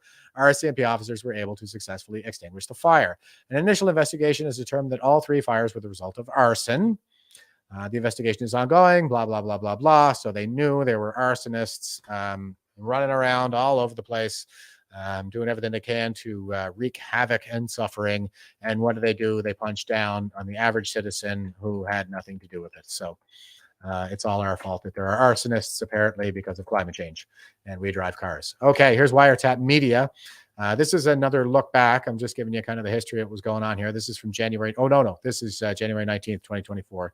No, they're posting this January 19th, 2024. But this cock of a reporter here, he had plenty to say about those of us who were skeptical of the idea that these fires were due to climate change. So here we go. There's a lot of people out there who are looking at these fires and who see an alternate explanation. A lot of them point to arson, right? There's some folks out there who just don't want to accept that climate change is part of the explanations. And is this a small group of people, a large group of people? We're talking about hundreds of thousands, probably more like... Okay, this is pretty good on the part of Wiretap Media. I like these guys. And they're showing the different articles here. So here's City News. Quebec man pleads guilty to setting 14 fires, forcing hundreds from home. And is this a small group of people? RCMP say arson behind 29 Okanagan fires over the last 4 years. A large group of people? We're talking about hundreds of thousands, probably more like millions of people who... Cold Lake area man facing 10 arson charges after string of wildfires blazes RCMP. Who are at the very least listening to and engaging with these influencers and conspiracy theorists. See the gaslighting? A lot of this disinformation is taking place on Twitter, but also alternative social media platforms like Rumble and Telegram. It is a significant enough group of people that we should probably be concerned at the proliferation of some of this misinformation. On the Rebel, you had this rather alarmist story that said Nova Scotia RCMP blame arson for multiple wildfires, and the Rebel fires. And so here's police in Nova Scotia report 2 cases of arson in New Glasgow. Rebel basically pushing the idea that there was somebody individual responsible for all these fires. Nova Scotia man charged with starting province's largest ever wildfire. I think we just read that. They later had to correct this story as the RCMP clarified that those fires had nothing to do with the wildfires, that arson was not responsible for the forest fires in Nova Scotia. Yeah, my ass. They didn't charge him with arson, at least. Danielle Smith is concerned about arsonists causing wildfires. Experts are more worried about misinformation. Yeah, get the hell out of here. She brought in something like 150 arson investigators after, there were the election fires out there in Alberta right around the same time. So you're seeing some folks, particularly on TikTok, where a lot of this stuff is going incredibly viral, pointing out that a lot of the fires started almost around the same time, and they're seeing a conspiracy in that coincidence. All of Southeast Quebec just caught on fire. I showed that clip. Guys, all of it. So that's a satellite Insane. image. Yeah, that's right. So what he's pointing out here is that, all of these fires have started more or less around the same time. City News, Quebec man pleads guilty to setting 14 forest fires, forcing hundreds from homes. Different parts of the province, and basically concluded there has to be a conspiracy there behind it. So the thing about all of this, I'm not a scientist, you're not a scientist. Definitely not. Definitely not an investigative journalist either. Thank you, Wiretap Media. There's a lot of excellent. Yeah, I mean, well, Gore Vidal said, I'm not a conspiracy theorist. I'm a conspiracy analyst. And as I'm always saying, like, I don't really believe in conspiracies. It's just that human beings are too inept to pull off conspiracies. And it's like, it's transparent. It's in your face. Right from the beginning, I was like, this whole COVID thing is shady as F. Doing so for on Rumble was just saying Pictou County is effed. Yeah. It sounds pretty shady as well. So, yeah, I mean, there's nothing. Well, first of all, there's nothing wrong with being a conspiracy theorist. Like sometimes being a conspiracy theorist is these are just ideas that people can kind of bounce, toss around and stuff like that. And I'm cynical. I look at a frickin' freak coincidence like that, and I go, well, what if, right? I want to look at it cynically, that's not exactly like disinformation or anything like that. I think there's a reasonable suspicion, especially in light of the fact that we already had the RCMP press release that said there were 3 cases of arson there in Pictou County. So anyway, these gaslighting leftists are just, oh God, they're unrelenting. God. Okay, here is Stephen Guilbeault. And this is from January 17th. And he says, after a summer of the worst, he's tweeting this out January 20th, 2024. And he's got this oil and gas cap stuff that he's putting there. Danielle Smith, he's retweeting her. Minister Rebecca Schultz exposes the truth behind Ottawa's oil and gas cap. Stephen Guilbeault is saying, after a summer of the worst wildfires on record, it couldn't be more clear that addressing the climate crisis and building a stronger economy of the future requires an all-hands-on-deck effort, but it's clear some would prefer to chart a more reckless course, a thread. And I'm not going to read his whole thread here. I mean, just ridiculous. He's still pushing this idea that it's us driving cars and heating our homes that cause these wildfires, when the reports are already even in the leftist media, that they were arson. So here is Sean Fraser. He's the MP for Central Nova, and he was the Minister of Immigration, Refugees, and Citizenship. He's just recently moved into housing, and this was from the 1st of June. While those wildfires were raging, this is like the day after that proclamation that is now the subject of my judicial review came into effect, that banned entry into the woods all over Nova Scotia. And he was here standing on the fresh ashes of people's homes in the House of Commons to make a cheap political point. Here it is. I came to Ottawa this morning from my home province of Nova Scotia, where our communities are literally on fire. Thousands upon thousands of families have been displaced from their homes. Hundreds are watching as their homes may be turned into ashes. 8 months ago, Hurricane Fiona damaged our communities beyond measure, displacing not just homes, but sweeping people out to sea in some instances. Mr. Speaker, the Conservatives are peddling policies that they know will increase the level of pollution that is causing these severe weather events. We have one planet, Mr. Speaker. It is. So now arson is weather, huh?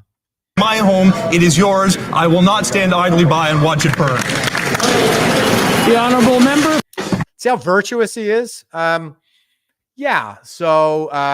it's Pierre Poilievre's fault that these arson attacks took place because he opposed the carbon tax. That's what Sean Fraser did on the 1st of June while people's homes were on fire. So you might want to ask yourself, cui bono, right? Who benefits? And here is a tweet that I put out on the 2nd of June, right after Sean Fraser was in there. And here is somebody, sustain Nova Scotia, racism and diversity. Hashtag Nova Scotia wildfires. I'm not sure what's up with that, but this is like a yacht club or something like that there on the Halifax waterfront. That is very clearly on fire. So look at this. I mean, I'm looking around and I'm going, hey, where did that fire come from? It's all green foliage around here. Some people are just kind of sitting out, I think, having a little drink outside while the hose is putting out this fire on the rooftop of this this facility. Is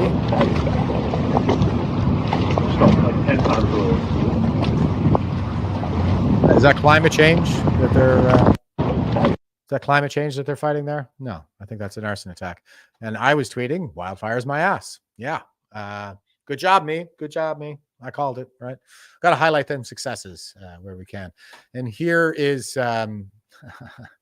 and here was another one that I put out there. This is the park by my house that I was not allowed to enter while they had that proclamation in there. And again, that is what I have that judicial review for. I was in court for it yesterday. And it was just standing in mootness yesterday. They sicked the attorney general on me, of course. So the attorney general came after me for, they were questioning my standing to bring it forward. They were trying to get it dismissed as moot and go after me for costs. So everything they can do to scare me off. But I don't know. I think it went pretty well. I should have a written decision in a couple of weeks. This human rights abusing, this is my tweet. I said, this human rights abusing shithole country sure is not the Canada I signed up to serve.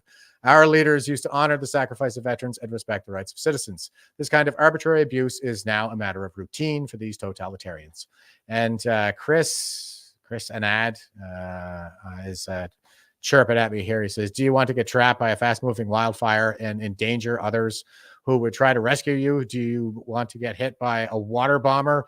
You realize this is temporary. And I'm like, 2 weeks to flatten the curve. So yeah, and this is absolutely absurd because there's no fire anywhere in this picture, you dipshit. Like, what are you talking about? I'm going to get trapped by a fast-moving fire. There's no fire here. There's no water bombers coming into the provincial park where I walk my dog. It's just a bunch of hype. That's what they use. Fear, fear, fear, fear, fear all the time in order to achieve their control. And yeah, I had all these trolls coming after me for this. And guess what, guys? You're a bunch of freaking smooth brains, and I was right. So good job, me. Here is globalist news, and they say the global evidence really suggests that if people are inhaling this wildfire smoke, it may impact birth outcomes. And I said, this is on June 7th, stop calling them wildfires, globalist news. It's arson. Like, we could all see it, guys. We knew what was happening, and they gaslight the hell out of us nonstop. Always double down. That's what they do. That's why I say we need to do that back to them. Okay, and here I am again.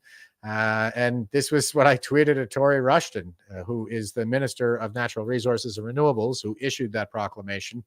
And I said, how are we supposed to catch the arsonists if we're not allowed in the trails, Tory Rushton? How is this even legal? And so this is the park by my house, and they have a sign up on the tree. It says woods closed to travel. Like, it's a park. It's like, what are you talking about, woods? There's some trees, like there's a lot of trees, I guess, but it's a freaking park, and most of it is open space. So woods closed to travel by proclamation of the Minister of Natural Resources. Fire hazard. The Forests Act provides for the minister to restrict travel in any area of the woods unless in possession of a travel permit. So papers, please. You got to apply for your travel permit. You need to ask us permission to live your life. The only thing that matters is that they're in charge, and what they say goes, and how they look. They're worried about public perception, not public safety. Fire hazard, really? Okay. Well, and here's a video that one of my buddies took from the same location here. Anyway, here, enjoy. All right, today's June 4th. We're on our third day of rain. Not a lot of walk in Peters Field. You couldn't set this place up with a flamethrower, but apparently because of Tim Houston says, we're not allowed to fuck Tim Houston. Yeah, I have some based friends out here on the East Coast. That was pretty great, I thought. I was just doing some review for this, and I was like, yeah, this is awesome. But yeah, I mean, this was the thing. We did have 3 days of rain, and it was soaked. Like we were walking through there, the ground was going squish, squish, squish, and there's this sign on the on the tree that says, "Don't believe your lying eyes." It's straight up freaking commie BS. So that's what really happened. All right, today's June 4th. Okay, here's Robin Minotti, and he's tweeting this out. I thought this was interesting. This is something that I've kind of seen floating around out there for a number of years. It looks like maybe it's starting to get some traction. I haven't done the deep read on this yet, so I don't know, exactly how strong this idea is, but I thought I'd put it out there for everybody's consideration. All this crap about climate change, and, we got to get on all these renewables like, cobalt batteries and stuff like that. Robin Minotti is tweeting out, oil and gas are not quote unquote fossil fuels. They are a renewable energy source created by a geothermal reaction between the solid mantle and liquid core, abiogenic deep origin of hydrocarbons and oil and gas deposits formation. So he's quoting an article, and he has it down here in the paper, I think. And open the Access peer review chapter. He's given us a quick quote out of it here. It says, quote, "The theory of abiogenic deep origin of hydrocarbons recognizes that the petroleum is a primordial material of deep origin." And there's the citation. This theory explains that hydrocarbon compounds generate in the asthenosphere of the Earth and migrate through the deep faults into the crust of the Earth. They form oil and gas deposits and any kind of rock in any kind of structural position. Thus, the accumulation of oil and gas is considered part of the natural process of the Earth's outgassing, responsible for creation of this hydrosphere, atmosphere, and biosphere. Until recently, the obstacle to accept the theory of the abysmal abiogenic origin of hydrocarbons was the lack of the reliable and reproducible experimental results confirming the possibility of the synthesis of complex hydrocarbon systems under the conditions of the asthenosphere and of planet Earth, of the asthenosphere of planet Earth. Link to the scientific article posted below. So I haven't done the deep dive on this yet, but it is, I think the science is kind of moving in this direction. At least that's my impression. I've been kind of looking at this for a few years, and it seems to be the case that the Earth just generates oil and gas, and it's all down there, under the crust. So, and I kind of wonder too, because abiogenesis is that's another thing about the stuff of life. Because that's what they're talking about. They're talking about the abiogenic deep origin of hydrocarbons and oil and gas deposits. So we tend to think of them as fossil fuels. We tend to think of them as carbon that was trapped by life, and some of it is, like coal is for sure. And we say it's dead dinosaurs and fossil fuels and stuff like that. But maybe it's the other way around. Maybe we are actually the stuff of oil instead of oil being the stuff of us. I don't know.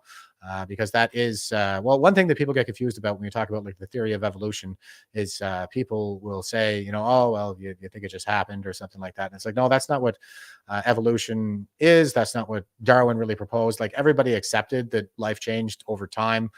Before Darwin came along, he didn't come up with that idea. What he actually came up with was evolution by natural selection due to like selection pressure and sexual selection as well.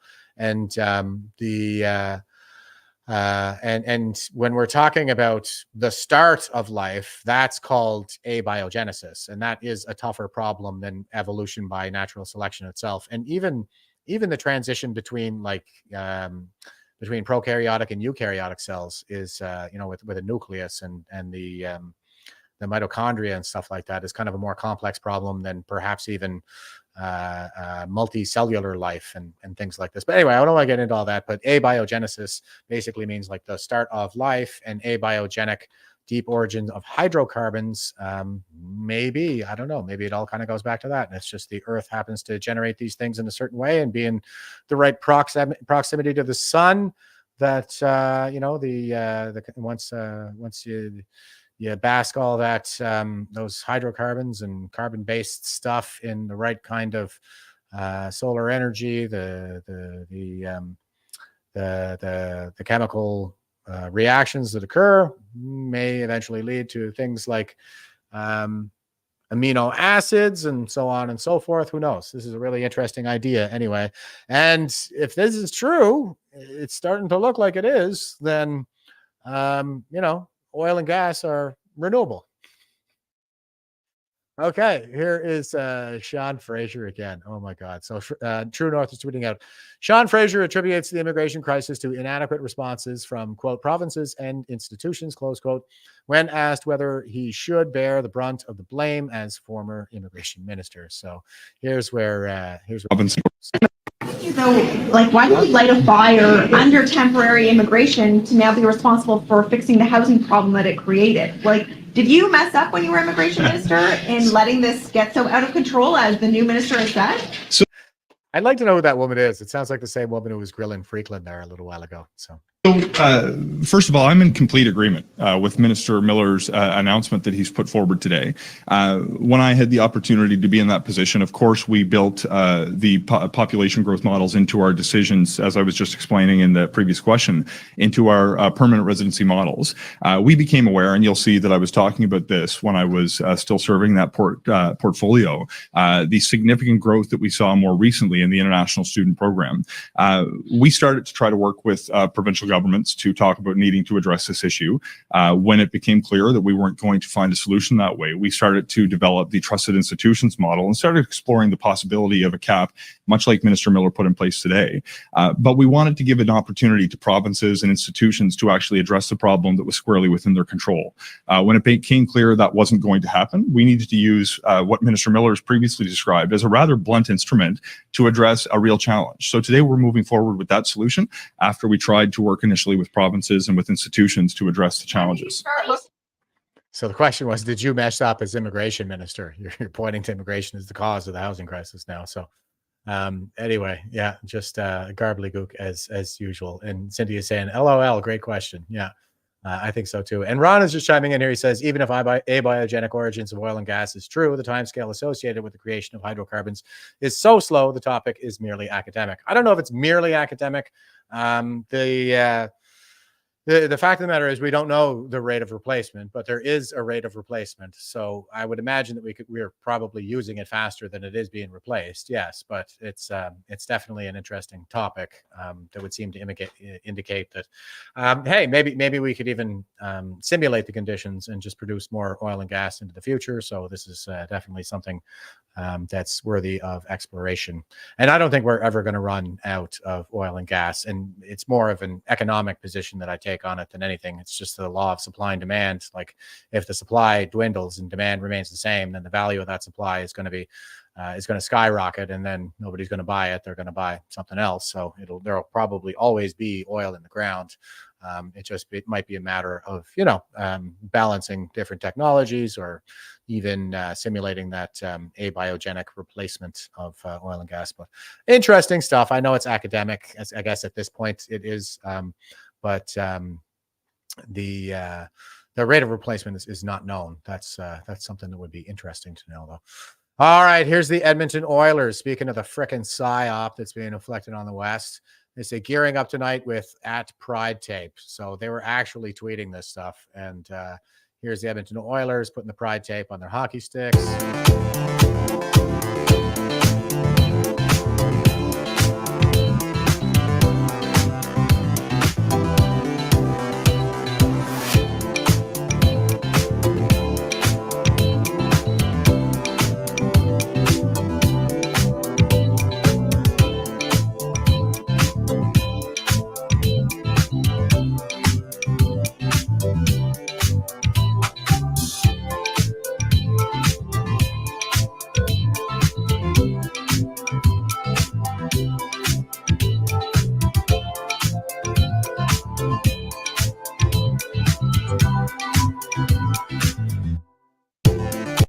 Yeah, and Rob is saying the fusion of sports ball and politics has never gone well. Yeah, I hope so. I hope you guys go woke, you go broke.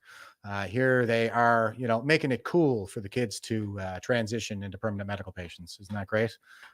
Thanks for that, Edmonton Oilers. Unacceptable Canadian girl. First comment here says, goodbye NHL, woke trash. Yeah, they are trash. Just unbelievable. Oh, this. Hang on. Let me close this out. Here's the Mirror, and this is an article that says trans parent 29 dies of cancer before becoming a woman she was meant quote, becoming woman she was meant to be. She was supposed to marry her partner next year and wanted to try for another baby. A transgender parent who, quote, never got to the chance to become the woman she was meant to be, close quote, has passed away from a battle with testicular cancer. A transgender woman has passed away from testicular cancer. Do you think that had anything to do with the cross-sex hormones? I am definitely suspicious of that. Portia Dixon began transitioning in April last year, but died during the night on Tuesday. She dreamed of marrying her partner, Ellie Jo Lovesley, and the two were set to wed next year. The couple also wanted to have another baby to join their 2-year-old daughter, Amelia Jo Britton. A fundraising page is set up to contribute toward funeral costs. Said, quote, Portia had a kind heart who would help anyone when needed. Quote, she was diagnosed with cancer and didn't have the chance to become the woman she was meant to be. And then it says, quote, Portia tried her best to guide her girls as much as she could. In the time she had left, she never gave up fighting for it. Unfortunately, the chance to watch her babies grow, get married, and have kids of their own were taken too soon. We were taken too soon. Not very well written. Her partner, Ellie Jo, told Lincolnshire, quote, we have to explain to our daughter that daddy is now in the sky, but sometimes she walks into our bedroom and asks for daddy. That is heartbreaking. Yeah. Okay. So all kinds of confusion on this one. And, that's good enough for that article. I think they changed genders a couple of times there. It just gets to be so confusing. It's like we're talking about the same person. We're using all the different pronouns. And it's not mommy, it's daddy. And this woman died of testicular cancer. Here's some good news. And this is Critical Therapy Antidote. And the title is Breaking News. What future for WPATH as membership plummets? In WPATH, it says right here, it says World Professional Association for Transgender Health. That means, sexually butchering children and permanent medical patients.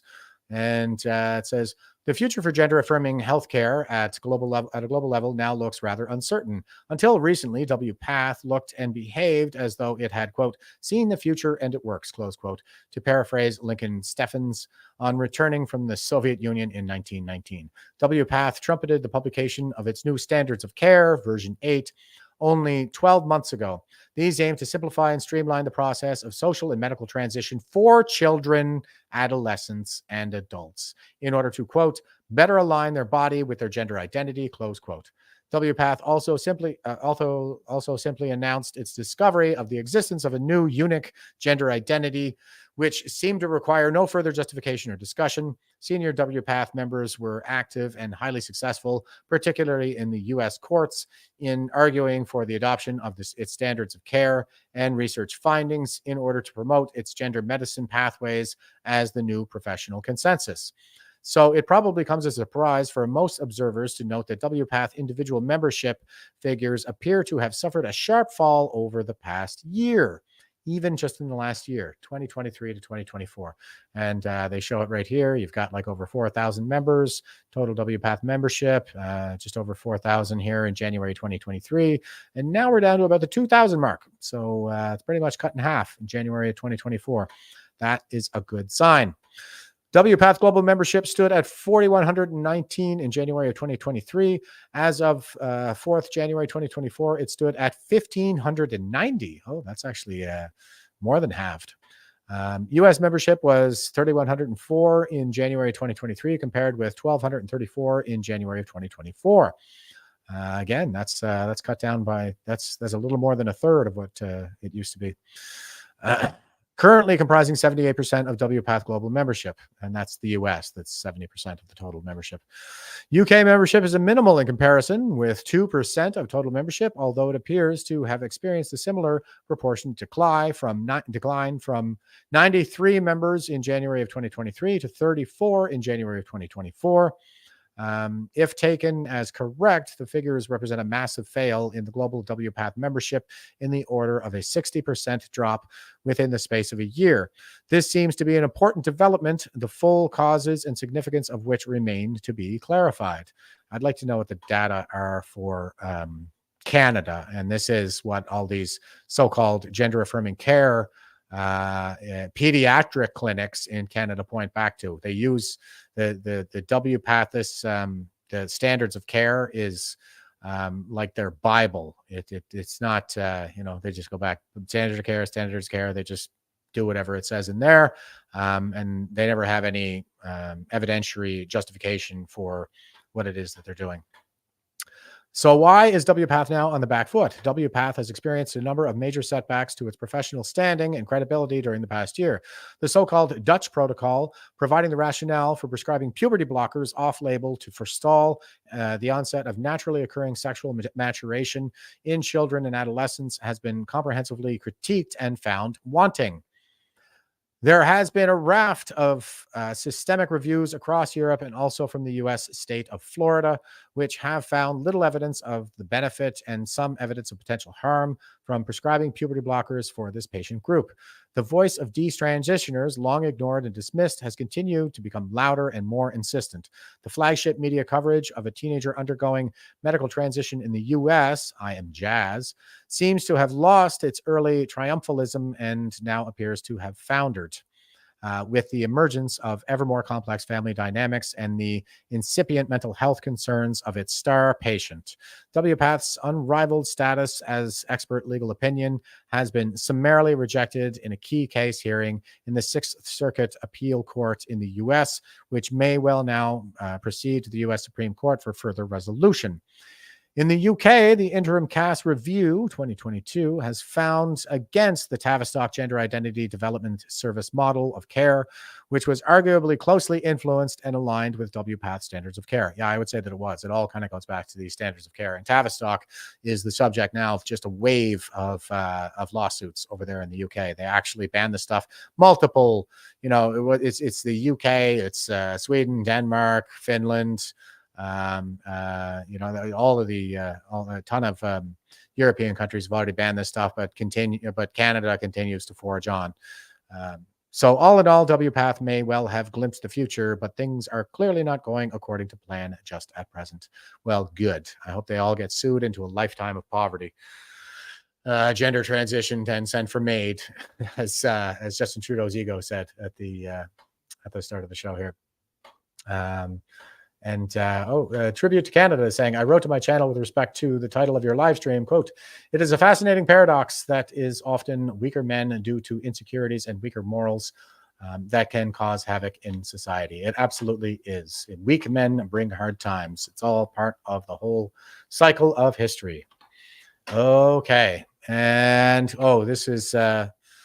this is my tweet about it. It says, Canada will jail any parent who tries to protect their child from this fate, since all 330 MPs voted for 338 MPs voted for Bill C4, right, Pierre Polyev? And I learned to use my sensitive content warning here, although when I found this image, it didn't have such a warning on it, but I got a suspension there a while back for this kind of stuff.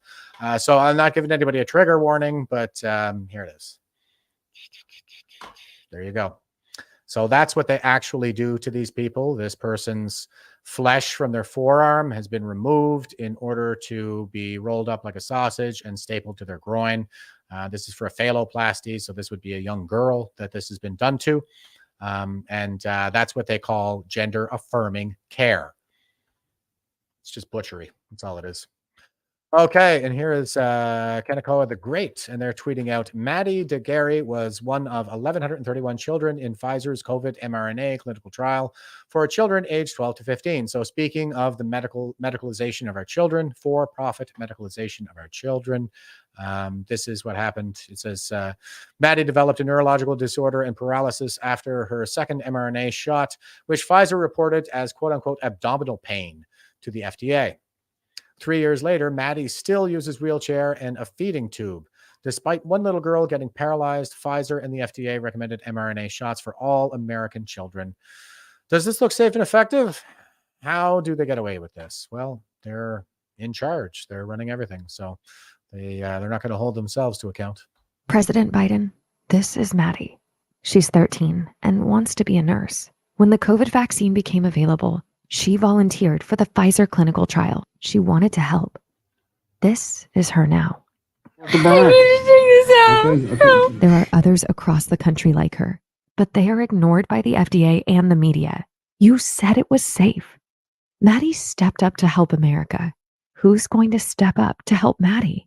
Paid for by the Vaccine Safety Research Foundation. President Biden. That's a term that Trudeau throws around a lot too, to step up. It's a peer pressure tactic, okay? So anybody tells you to step up, maybe you want to tell them to step off. Just unbelievable. And here's another video of a guy that was paralyzed here too as well. Oh, God. And here is the face of evil these days. So this is George Soros's son who's taking over his fortune. And the good news is he's stupid. Okay, so Scarlett Johnson is saying, if you believe this, is there any horror you can't justify? Just listen to what this guy has to say. This is a TED Talk. Many, maybe most legal systems are based on this idea, this belief in human rights. But human rights are just like heaven and like God. It's just a fictional story that we've invented and spread around. It may be a very nice story. It may be a very attractive story. We want Actually, somebody's saying, isn't that Havari? Yeah, I think it is Havari, now that you mention it. I don't know why I thought it was Soros. to believe it, but it's just a story. It's not a reality. It is not a biological reality. Just as jellyfish and woodpeckers and ostriches have no rights, Homo sapiens have no rights also. Take a human, cut him open, look inside, you find their blood, and you find the heart and lungs and kidneys, but you don't find there any rights. The only place you find rights is in the fictional stories that humans have invented and spread around. The law is fiction. That's what he's saying. And the same thing is also true in the political field. States and nations are also, like human rights and like God and like heaven, they too are just stories. A mountain is a reality. You can see it, you can touch it, you can even smell it. But Israel or the United States, they are just stories. They're laws. Powerful stories we might want to believe very much, but still they are just stories. You can't really see the United States. You cannot touch it. You cannot smell it. And Camping Mama is on X is saying, Harari is a big problem. These punks are anti-human. Their policies are anti-human. Yes, absolutely. And this is just such a pedestrian, sophomoric case that he's making here. And what I really want to point out about it here, like, this is just so idiotic. It's like, okay, like, ideas don't exist. Like, that's not a thing because you can't touch them and smell them. Well, then why are you even talking? Like, everything that you're saying is imaginary. That's just a freaking idea. So, but what I want to point out about this evil is that he's got the whole paradigm inverted. Rights are freedoms with which the government may not interfere. In the case of charter rights in particular, in the case of the Bill of Rights, which applies to the federal government, charter rights apply also to the provinces and municipalities. And then there are human rights that even businesses need to respect, this kind of thing when it comes to hiring practices and the provision of services. So these are laws that he's talking about. They're concepts, and he's saying, like, concepts don't exist because they're not physical. And he has the whole paradigm inverted. Okay, humans are born free, and it takes involvement of scumbags like this to oppress and enslave them, and those laws are put in place to restrict the activities of guys like this to ensure that humans remain free. They're born free. You're not given your freedom. It's not like frickin' privilege like Justin Trudeau wants to make it out to be. He wants to make rights out to be a privilege, like it's something that's been given to you. And that's just how inverted the paradigm in. And somebody was just asking me to share a link there.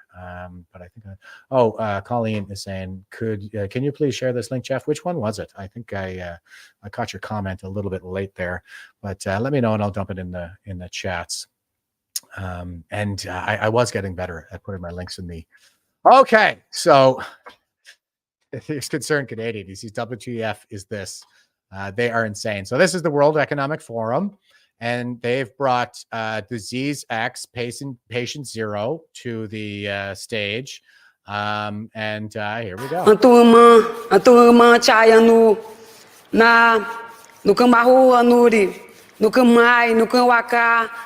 Na hanuri no yuyua na wa china bu panke tu china chava aqui china mu kikirani tsai chava kirani tsai mu kikirani awa ma wonana no ma wono why sharai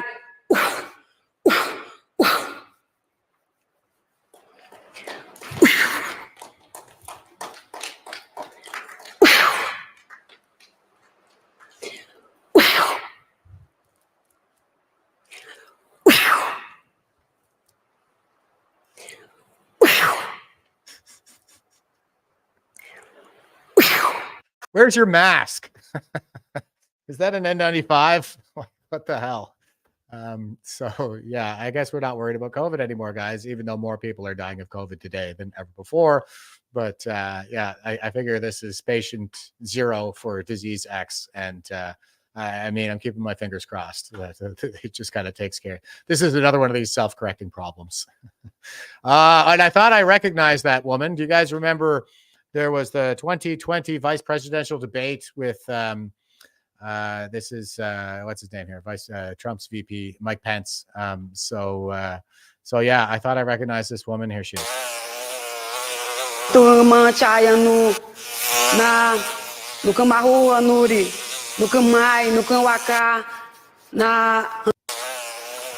Oh, too funny. Yeah, so Mike Pence, this is from the time he had that fly on his head and he didn't realize it. It was there for like the whole debate. It was just stuck to his head and he didn't realize it. And Colleen was just letting me know that she wanted the link from the little girl here. It's what's his name here? Kanekoa the Great. So I'll just drop that in the chats for you guys. So anybody who wants to share that around and raise awareness, please do so. And I will get better at just putting these links, I guess, in my my description. But you know, I'm the morning show, so a lot of the times I'm just kind of you know, trying to get my workout in as I line everything up at the same time, and it can be a little pressed for time. Now, here is the bright side of the WEF. Check this guy out, Javier Milei. Oh shoot, this is a 23-minute clip. I was looking for more like a highlight. But anyway, here's Elon Musk. He's retweeting Javier Milei, and he says, good explanation of what makes countries more or less prosperous. So everybody, I said it at the time, everybody was really concerned about Javier Milei. He's part of the World Economic Forum. He's just another plant. And I was like, yeah, I don't know. I don't think so. I'm not getting that vibe from him at all. And it could be the case that he's going there to turn things around. So here is his appearance.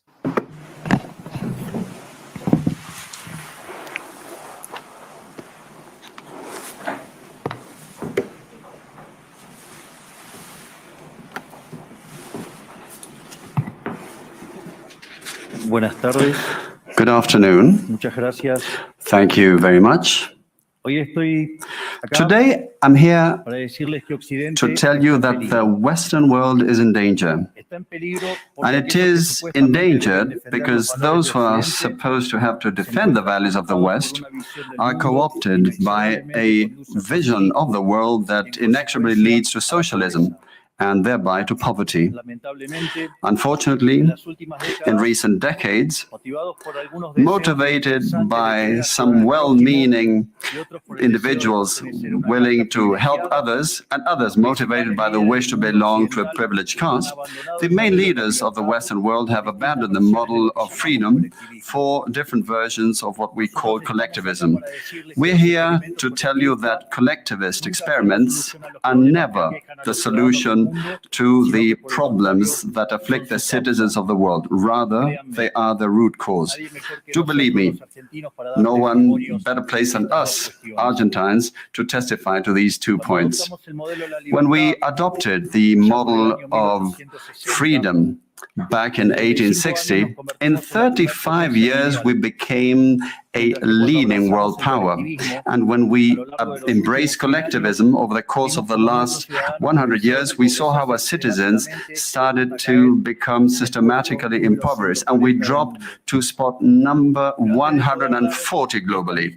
But before having the discussion, it would first be important for us to take a look at the data that demonstrate why free enterprise capitalism is not just the only possible system to end world poverty, but also that it's the only morally desirable system to achieve this. If we look at the history of economic progress, we can see how between the year 0 and the year 1800 approximately, world per capita GDP practically remained constant throughout the whole reference period. If you look at a graph of the evolution of economic growth throughout the history of humanity, you would see a hockey stick graph, an exponential function that remained constant for 90% of the time and which was exponentially triggered starting in the 19th century.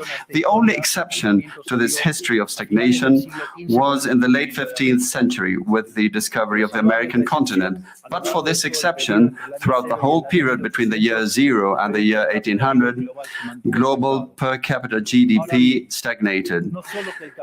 Now, it's not just that capitalism brought about an explosion in wealth from the moment it was adopted as an economic system. But also, if you look at the data, what you will see is that growth continues to accelerate throughout the whole period.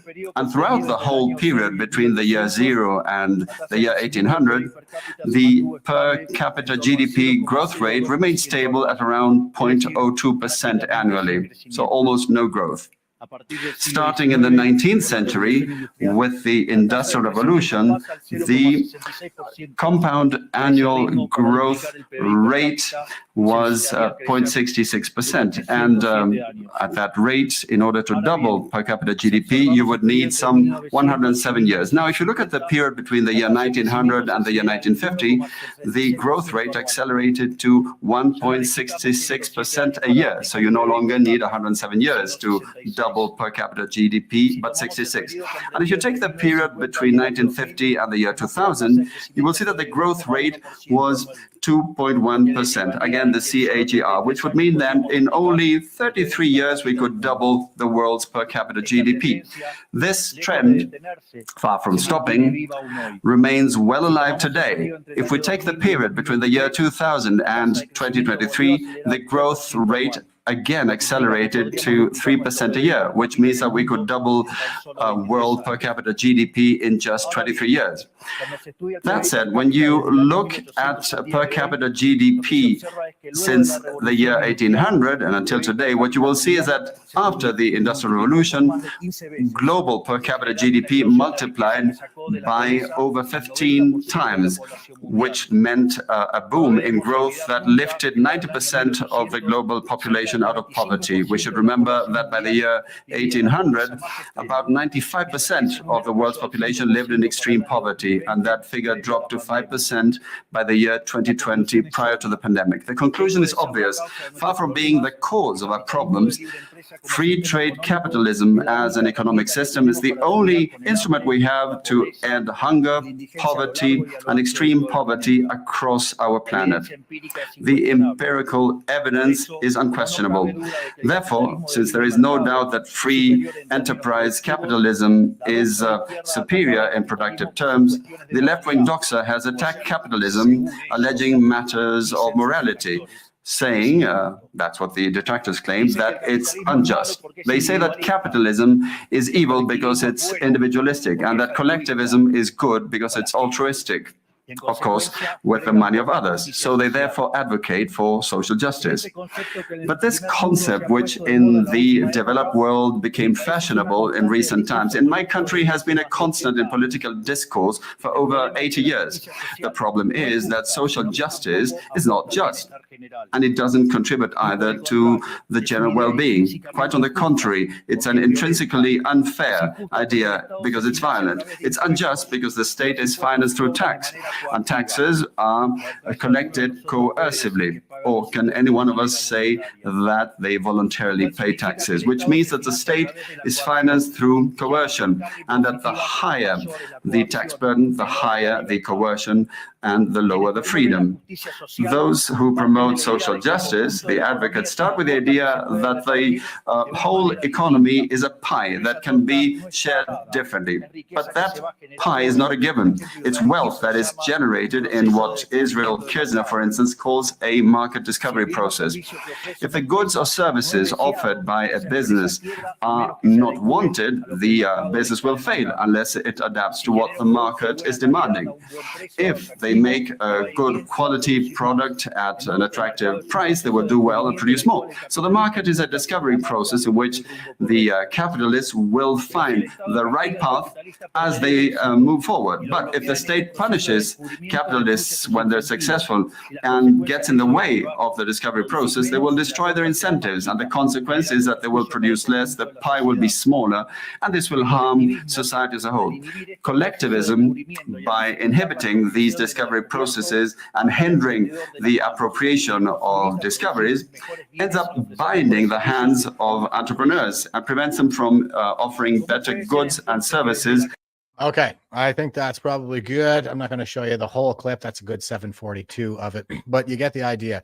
And Javier Milei, like, I know everybody is very, very cynical right now, because our elites are untrustworthy. And, I'm always using the generational lens to kind of figure out who's who in the zoo here. And Javier Milei, he's Gen Xer. He's, he's one of the younger groups. Gen Xers are the ones leading the revolution, as we see with Dana White, with Ron DeSantis, with Elon Musk, probably first and foremost, and so on and so forth. And Javier Milei seems to be another one of these guys who is a thought leader in the revolution.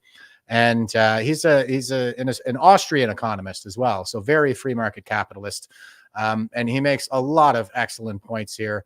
It's basically the case that the entire world lived on less than $2 a day for all of human history, right up until the 19th century, say post Adam Smith, the Scottish Enlightenment, which happened after Anglo-Saxons conducted the purge of Scotland. They drove out all those backward redheads from the Highlands of Scotland and sent them to Nova Scotia. Once they kind of purged, they purged the Scotland of all the barbarians and savages. Then we got the Scottish Enlightenment. We got Adam Smith, the Wealth of Nations.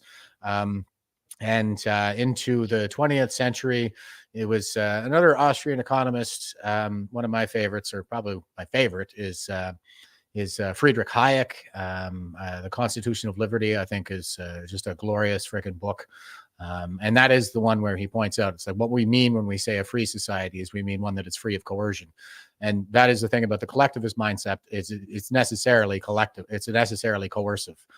You're either an asset or an obstacle to the collective in such a system. So it necessarily, I think, exploits the individual.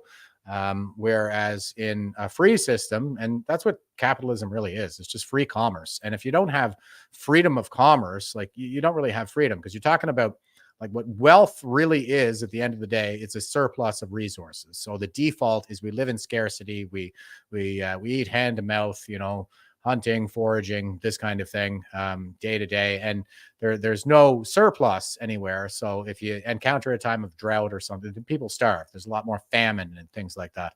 But a surplus of resources is what we mean when we say wealth. And what we've discovered through free market capitalism, partially through free market capitalism, is that hard work leads to surplus, things like farming and foods that we can store and technologies and these kinds of things. Hard work leads to greater and greater surplus, i.e. wealth, and nothing generates more surplus of resources than the capitalist system. And with that in mind, I mean, your wealth and money, like time is money, money is time. And the harder you work, the more money you make, the more skilled you are. You work to develop your skills. The more you invest in that time, the more money you will have, the more value your time has. And then the more money for which you can exchange it. So time is money, money is time, and money is just your labor. People want to say like the root of all evil is money, and I think that's a very Marxist, communist kind of way of looking at it. It disparages all of these things. But the reality is that money represents your time on this planet. That's a piece of your life. So who the hell are these people to come and rob you of that, to say that, like he talks about these coercive measures of taxation and so on and so forth. This is a little piece of our lives that they're taking from us when we adopt the collectivist system like that. So does your life belong to the mob, or is it yours? I mean, I know what I think, obviously. And the expansion of capitalist markets right around the early 80s is also worthy of a closer inspection too, because it's my understanding that about 80% of the world's abject poverty has been eliminated through capitalist reforms globally. So yeah, abject poverty being less than $2 a day, like I mentioned, that's how everybody lived right up until about the 20th century, and very, very near to the 20th century. And yeah, less than $2 a day. And when we talk about disparity, that's what the commies will do, is they'll talk about like the stratification of the classes, where they'll say like there are all these poor people in the United States and blah blah blah, but what they're doing is they're talking about relative poverty. This is the same kind of idea, the same marketing campaign that they did with 100% safe and effective.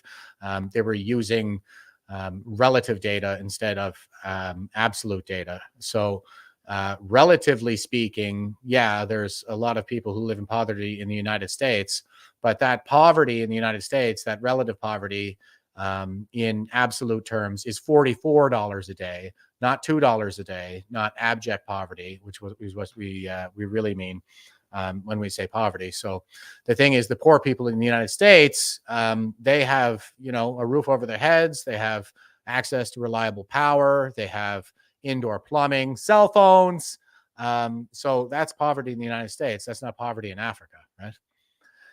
Okay, and speaking of poverty, yeah, I mean, here's the one thing that I'm always going to point to, guys, but this is CNN Business, and they say boomers won't part with their homes, and that's a problem for young families. Yeah, this is a big part of how we got here, with the housing crisis being what it is, especially when it comes to the inflation of the price of a house. Because the thing is, like in the early 70s, as Pierre Poilievre is always pointing out, like they built way more homes.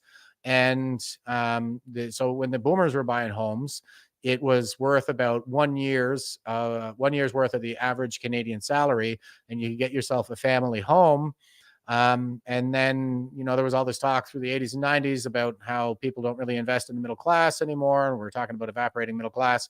It's a generational issue. So the GI generation that came back from World War II and poured more steel and concrete and built more homes than any other generation since, or any generation before them for that matter, they provided the biggest leg up in all of human history to the boomer generation. And when it was the boomers' turn to pay it forward, what we saw come on the scenes were gated communities. And then Gen X got the starter home, quote unquote. That wasn't really a term. That's another marketing term, a new term that came on the scene with the boomer generation. And they got the starter home, which was basically the 30-year-old fixer-upper that the boomer would sell to the Gen Xer at 4 times the price they paid when it was new, and move into a gated community. And so there's been a real, the focus, I guess, the focus of economic prosperity has tracked with the boomer generation throughout their entire lives. And now it's gotten to the point where they're telling Gen Z, you can just live in the pod and eat the bugs. But they still have these massive homes that are not their first homes. And their parents' generation, like a lot of them would have even built their own homes, and they stayed in the same home and died in the same home. Everybody else did that. Everybody else. This notion that you have a starter home and then continue to buy bigger homes, like this is one of the core issues around housing inflation, not to mention the mortgage bond market collapse that took place in 2008. That was all precipitated by Boomer Bill Clinton's repeal of the Glass-Steagall Act that was put in place in 1938 after the last fourth turning major collapse, economic collapse that led to the Great Depression, that allowed the bondsmen to buy up all these mortgages from the brokers and then combine them into a bond wherein theoretically the yield goes up, but the risk stays the same. But the thing is, when you're going around buying all of these mortgages from the brokers who initially issued them, well, that removes that layer of accountability that's naturally built into that capitalist system. So the broker can just give all kinds of bad loans and it doesn't matter because some bondsman's just going to pick it up the next day and he doesn't care if it gets paid back. And that was the boomers coming into their coming into the investment class at that time. And when they reached peak institutional power in the markets, it was nothing but a bubble underneath them. So the whole thing collapsed. And then, in the United States, we had the bailout where the boomer CEOs told all the other generations, you got to give us your money now to save us. And then they laid off all the other generations working in the trades and paid themselves the huge bonuses with the taxpayer bailout, thanks to Boomer Obama. Okay, rant over. I'll look at a little bit of this article here. It says, Washington, D.C., CNN. Buying a family-sized home with 3 or more bedrooms used to be manageable for young people with children. But with home prices climbing faster than wages, mortgage rates still close to 23-year highs and a shortage of homes nationwide. Many millennials with kids can't afford it, and Gen Z adults with kids even harder. Yeah, no kidding. And that's another thing. Who pays the wages? Like, who pays the wages? Who issues the mortgages? Who's selling the homes? Who's the investment class, the peak investment class right now? Well, it's the baby boomers are staying in their larger homes for longer, preferring to age in place and stay active in a neighborhood that's familiar to them. And even if they sold, where would they go? There is a shortage of smaller homes in those neighborhoods. As a result, empty nest baby boomers own 28% of large homes, and millennials with kids own just 14%, according to Redfin analysis released Tuesday. Gen Z families own just 0.3% of homes with 3 bedrooms or more. Quote, boomers love their homes even if they did not want to sell. It is now prohibitively expensive for many millennials, close quote, said Sherar Bakari, senior economist at Redfin, who did the analysis to CNN.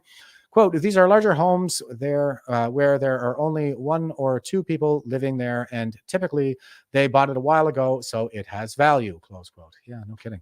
And that is the thing, is like they just stopped building homes when it was their turn in the investment class. They didn't build family homes for everybody else like their elders did for them. They built the gated communities. This is a change from the historical norm. According to the research, 10 years ago, young families were just as likely as empty nesters to own large homes. The report defines age groups in the 2022 census data. Adult Gen Zers were 19 to 25 years old. Millennials were age 26 to 41. Gen Xers were 42 to 57, and baby boomers were 58 to 76. Even though millennials with kids own half as many large homes as empty nesters, millennials make up roughly 28% of the country's adult population, the largest share of any generation.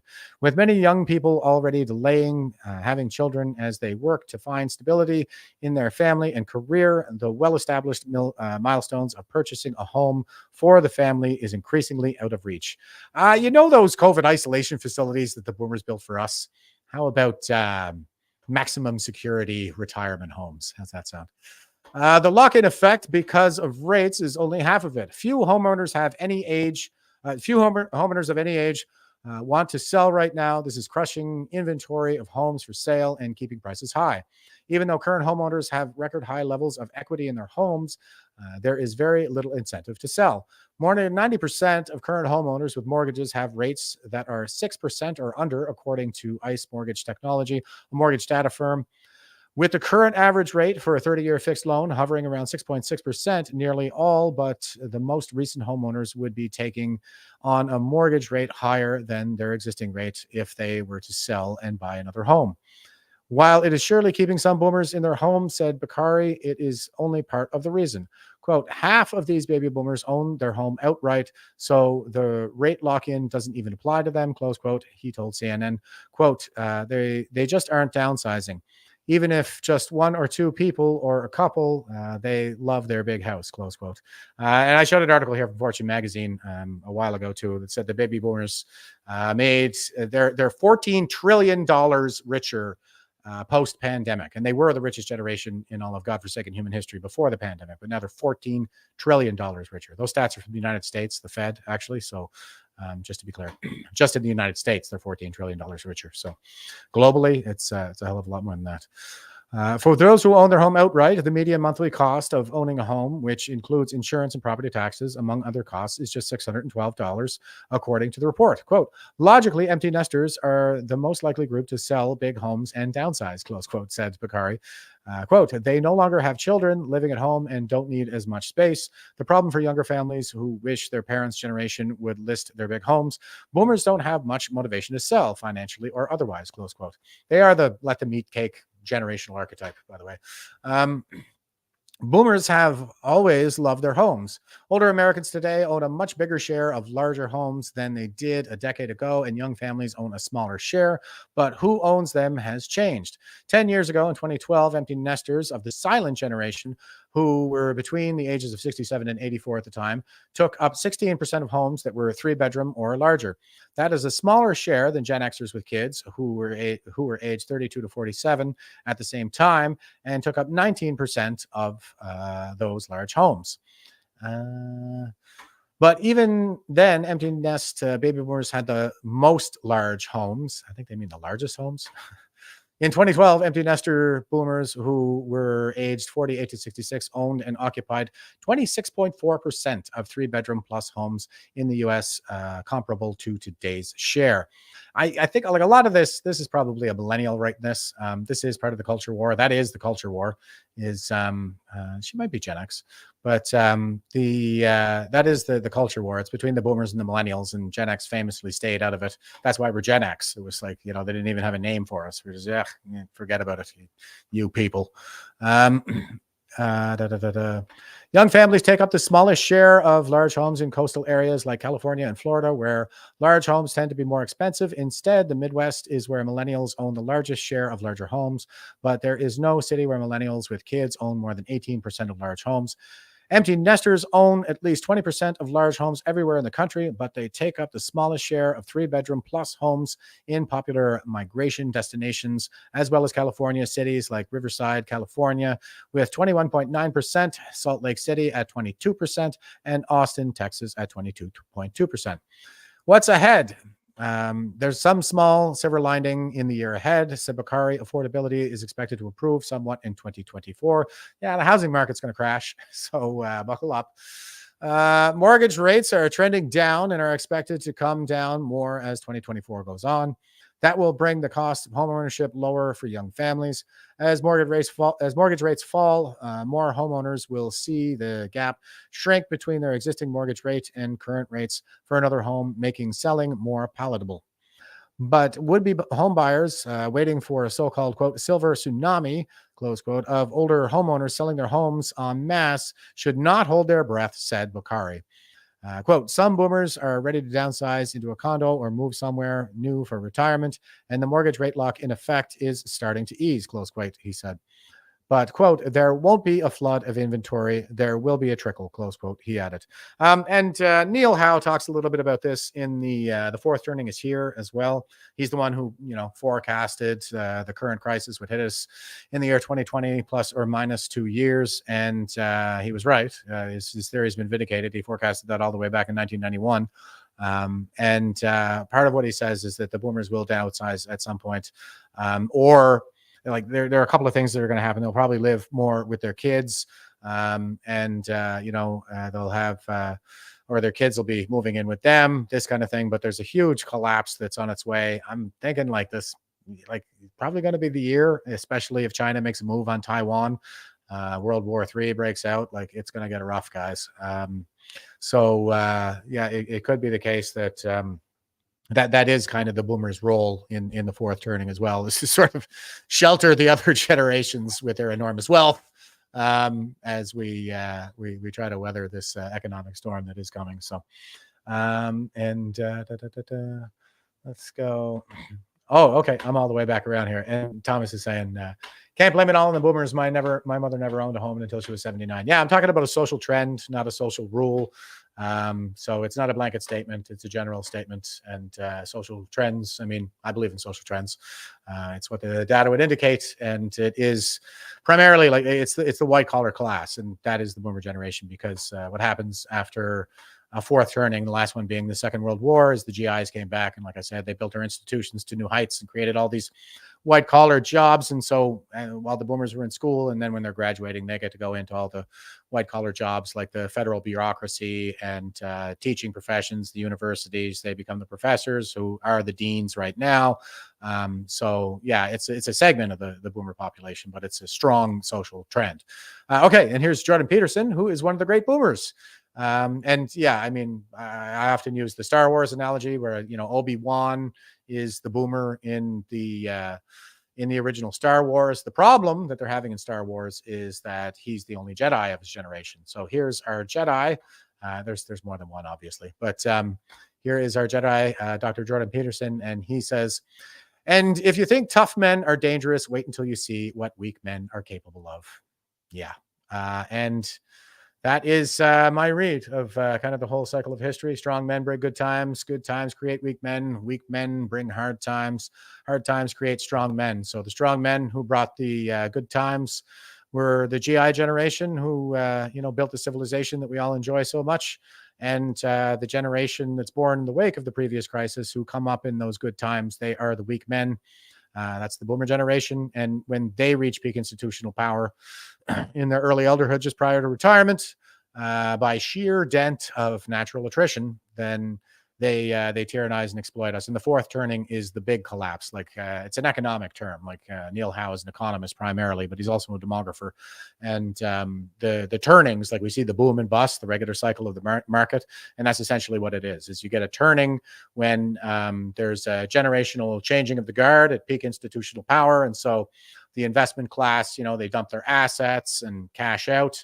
And so you'll see that dip. And then as the next generation kind of comes in and scoops it up and carries that ball forward and, whatever, then it'll turn back up. But the big dip, the big crash is the fourth turning, the fourth one after the previous major crisis. So that's what we're in for. It's the Great Depression level turning. And that's when that profit generational archetype that's born in the wake of the previous fourth turning, the weak men created by those good times, they hoard all of the wealth. And that's what we saw during the pandemic is they shut down all the Gen Xer and millennial owned businesses and forced us all down to their corporations. There was the big, scooping up all the residential housing there. That was the Canada Pension Plan went out and paid 20% over asking for all the residential housing around that time, drove the market crazy. And they're just going to own those houses so millennials can rent from them and pay their pensions. And who's running the Canada Pension Plan right now? And Tiff Macklem is the head of the Bank of Canada who created all this inflation, so on and so forth. And of course, it is the richest people who benefit from inflation because they get to spend that money first, and it doesn't really lose its value until it trickles down a little further to the lower economic strata. But yeah, that's what's happening. Okay, so anyway, that's it from me today, guys. I'm just going to throw to a couple of comments before I go off. I'm a little long today. I try to keep it under 2 hours, but I was off for a couple of days for my my appearance in court there over the whole I didn't give you guys any highlights on that either, did I? The whole the proclamation that banned entry into the woods during the Nova Scotia arson attacks.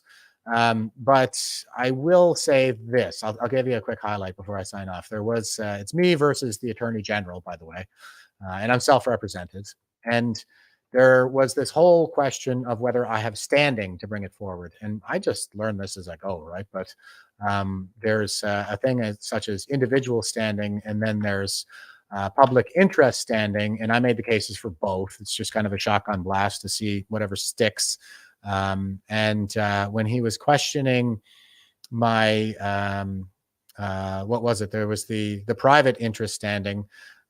He was saying that I didn't get a fine. So like, I don't own like, I don't have a commercial interest in the woods, blah, blah, blah. And I didn't get a fine. He was like, if he got a fine for going into the woods, then he would have that financial interest. So since he didn't do that, then he doesn't have an interest. And I was just like, I said, well, I shouldn't. I said the province was giving out $29,000 fines for people having little bonfires in their backyards.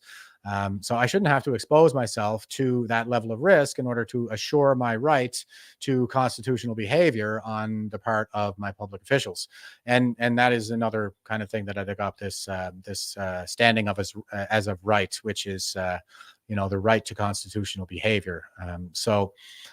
Anyway, I was like, I shouldn't have to incur that kind of risk just to ensure my right of constitutional behavior. I said, and frankly, I find this position to be something like a Kafka trap, as in Franz Kafka, as in The Trial. It's a novel about Stalinism, in which, one, we're not allowed to know the processes by which our public officials are making the decisions that impact our lives, and two, we have to commit the act in order to find out whether it is legal. So I don't find this to be a very reasonable position to hold. In fact, I find it to be Stalinist. So I think the judge liked it. I don't know. I think he was kind of getting it there. He understood while I was there. Like, I'm sure everybody had the impression that I was just some kind of lunatic or troublemaker or something. But I'm pretty happy I made a decent case, and I'll have a written decision in a couple of weeks as to whether I have standing and whether the case is moot. Oh, on the mootness, he actually threw COVID in there because there was Freedom of Nova Scotia that tried to have that protest during COVID, and Strang stepped in and got the injunction, and when they tried to take it to court to say, you can't do that, you can't put this injunction on us, especially after you allowed all these Black Lives Matter protests and blah, blah, blah. And the court said, well, the injunction doesn't exist today. And the quote was, this court cannot overturn a discharged order.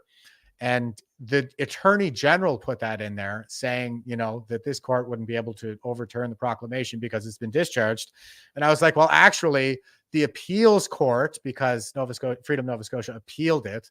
So the appeals court ruled unanimously that the appeal is going to go ahead.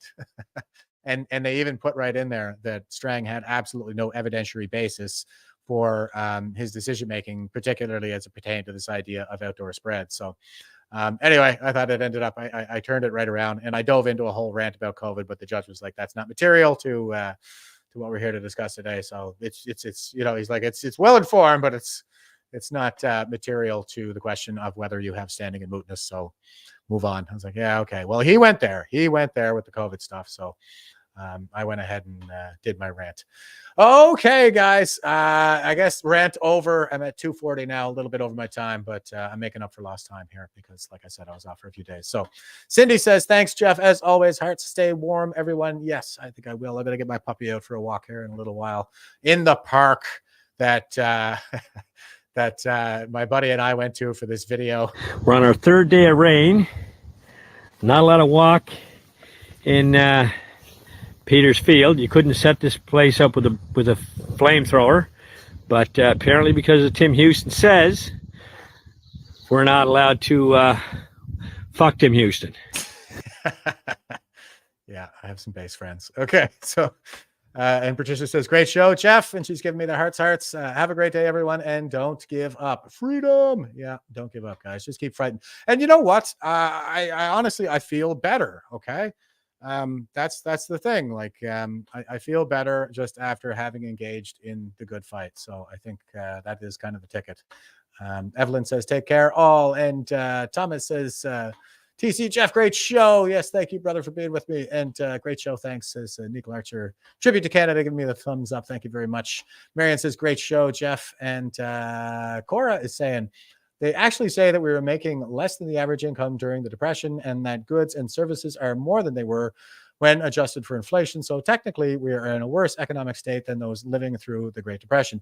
I mean, those are relative numbers again, right? Like in terms of abject poverty, we're not as abjectly impoverished as they were. Like there was freaking people were starving and stuff like that. Well, yeah, we do have the bread lines already. That's I don't know. It's tough to measure. But Patricia says, good luck, Jack, with your court decision. I hope it works out for you. Yeah, me too. I hope I get to keep fighting that good fight in the right battle space. I do think that the courts are the key battle space right now. Campaign Mama says, great job. I really enjoy your show. So, well, I'm glad. Keep tuning in. I do appreciate it. Hey, do you guys think I should move the show to a later time? Because I think I'm actually overlapping with Jason Levine, and he's really good. And I think we should all just kind of work together instead of competing with one another, work toward collaboration instead of competition. And I will be on Jason Levine tonight, guys. So you can maybe tune into that if you can't get enough of me, then you want to make up for some of that last time where I was off. Then I'll be on Jason today. Steve is saying, hit him hard, Jeff. You're doing great. Thanks, brother. Nick says, very interesting. Thank you for sharing. My pleasure. And Cindy says, you've got this, Jeff. No doubt in my mind. Yeah, I made a couple of slips in court there. I walked out of there going, you know what? I didn't even throw the arson in. I can't believe it. I had a written statement all prepared, but the thing was the judge cut me off because I went into like the COVID stats, and he was like, okay, hang on a second. And it kind of threw me off my game there a little bit. That's why I had the written statement, because it's not like I'm not a lawyer and I've never self-represented before, but anyway, it did go fairly well. I must say, like, I did a whole cross-examination, and I think I spanked the Attorney General on a couple of points, so not too bad.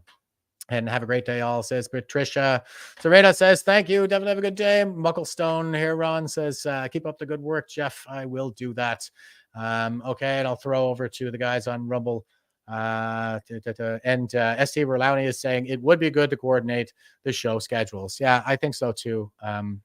We're all working toward the same objective here. Let's try not to get in each other's way. So throw a couple of comments in there. I'll check them out after I sign off. If I might move it back an hour. I think I overlap with Levine for about an hour there, or maybe it could be a lunchtime show. I stayed away from lunchtime before because Rebel always did the noon hour, but I think they only do one day a week now, and I don't think that people like Rebel that much anymore anyway. So maybe I wouldn't mind taking that spot. So Jason's usually over by 11. That's Eastern time, and I go. He's over by 11. Is that Eastern time? Shit. So I really overlap with him. Okay. But Steve is saying best morning show, best morning news on the planet. Thank you, sir. I do appreciate the support. And Anita B. Deep says, are you using Bill of Rights or Charter? Well, it has to be Charter. And I think that there's a widespread misconception out there about the Bill of Rights, because the Bill of Rights, that is what constrains the federal government from interfering with your freedoms, but it doesn't apply to the provinces. So this was a proclamation issued by the province, and so I have to rely on the charter because the charter applies to the provinces and municipalities too. I'm not like a legal expert, I'm not a lawyer or anything like that, but I'm learning this stuff as I go, and that is something I learned throughout all this because I tried to throw the Bill of Rights in there, and I threw in like some UN stuff too on human rights. And the Attorney General came back with like that stuff doesn't actually apply to the province. And I was like, oh shit, you know what? He's right. Like there's nothing written into law in the province or in any of those laws that create a legal mechanism by which the province is obliged to respect these rights. But the charter does have that. So the charter applies to the province.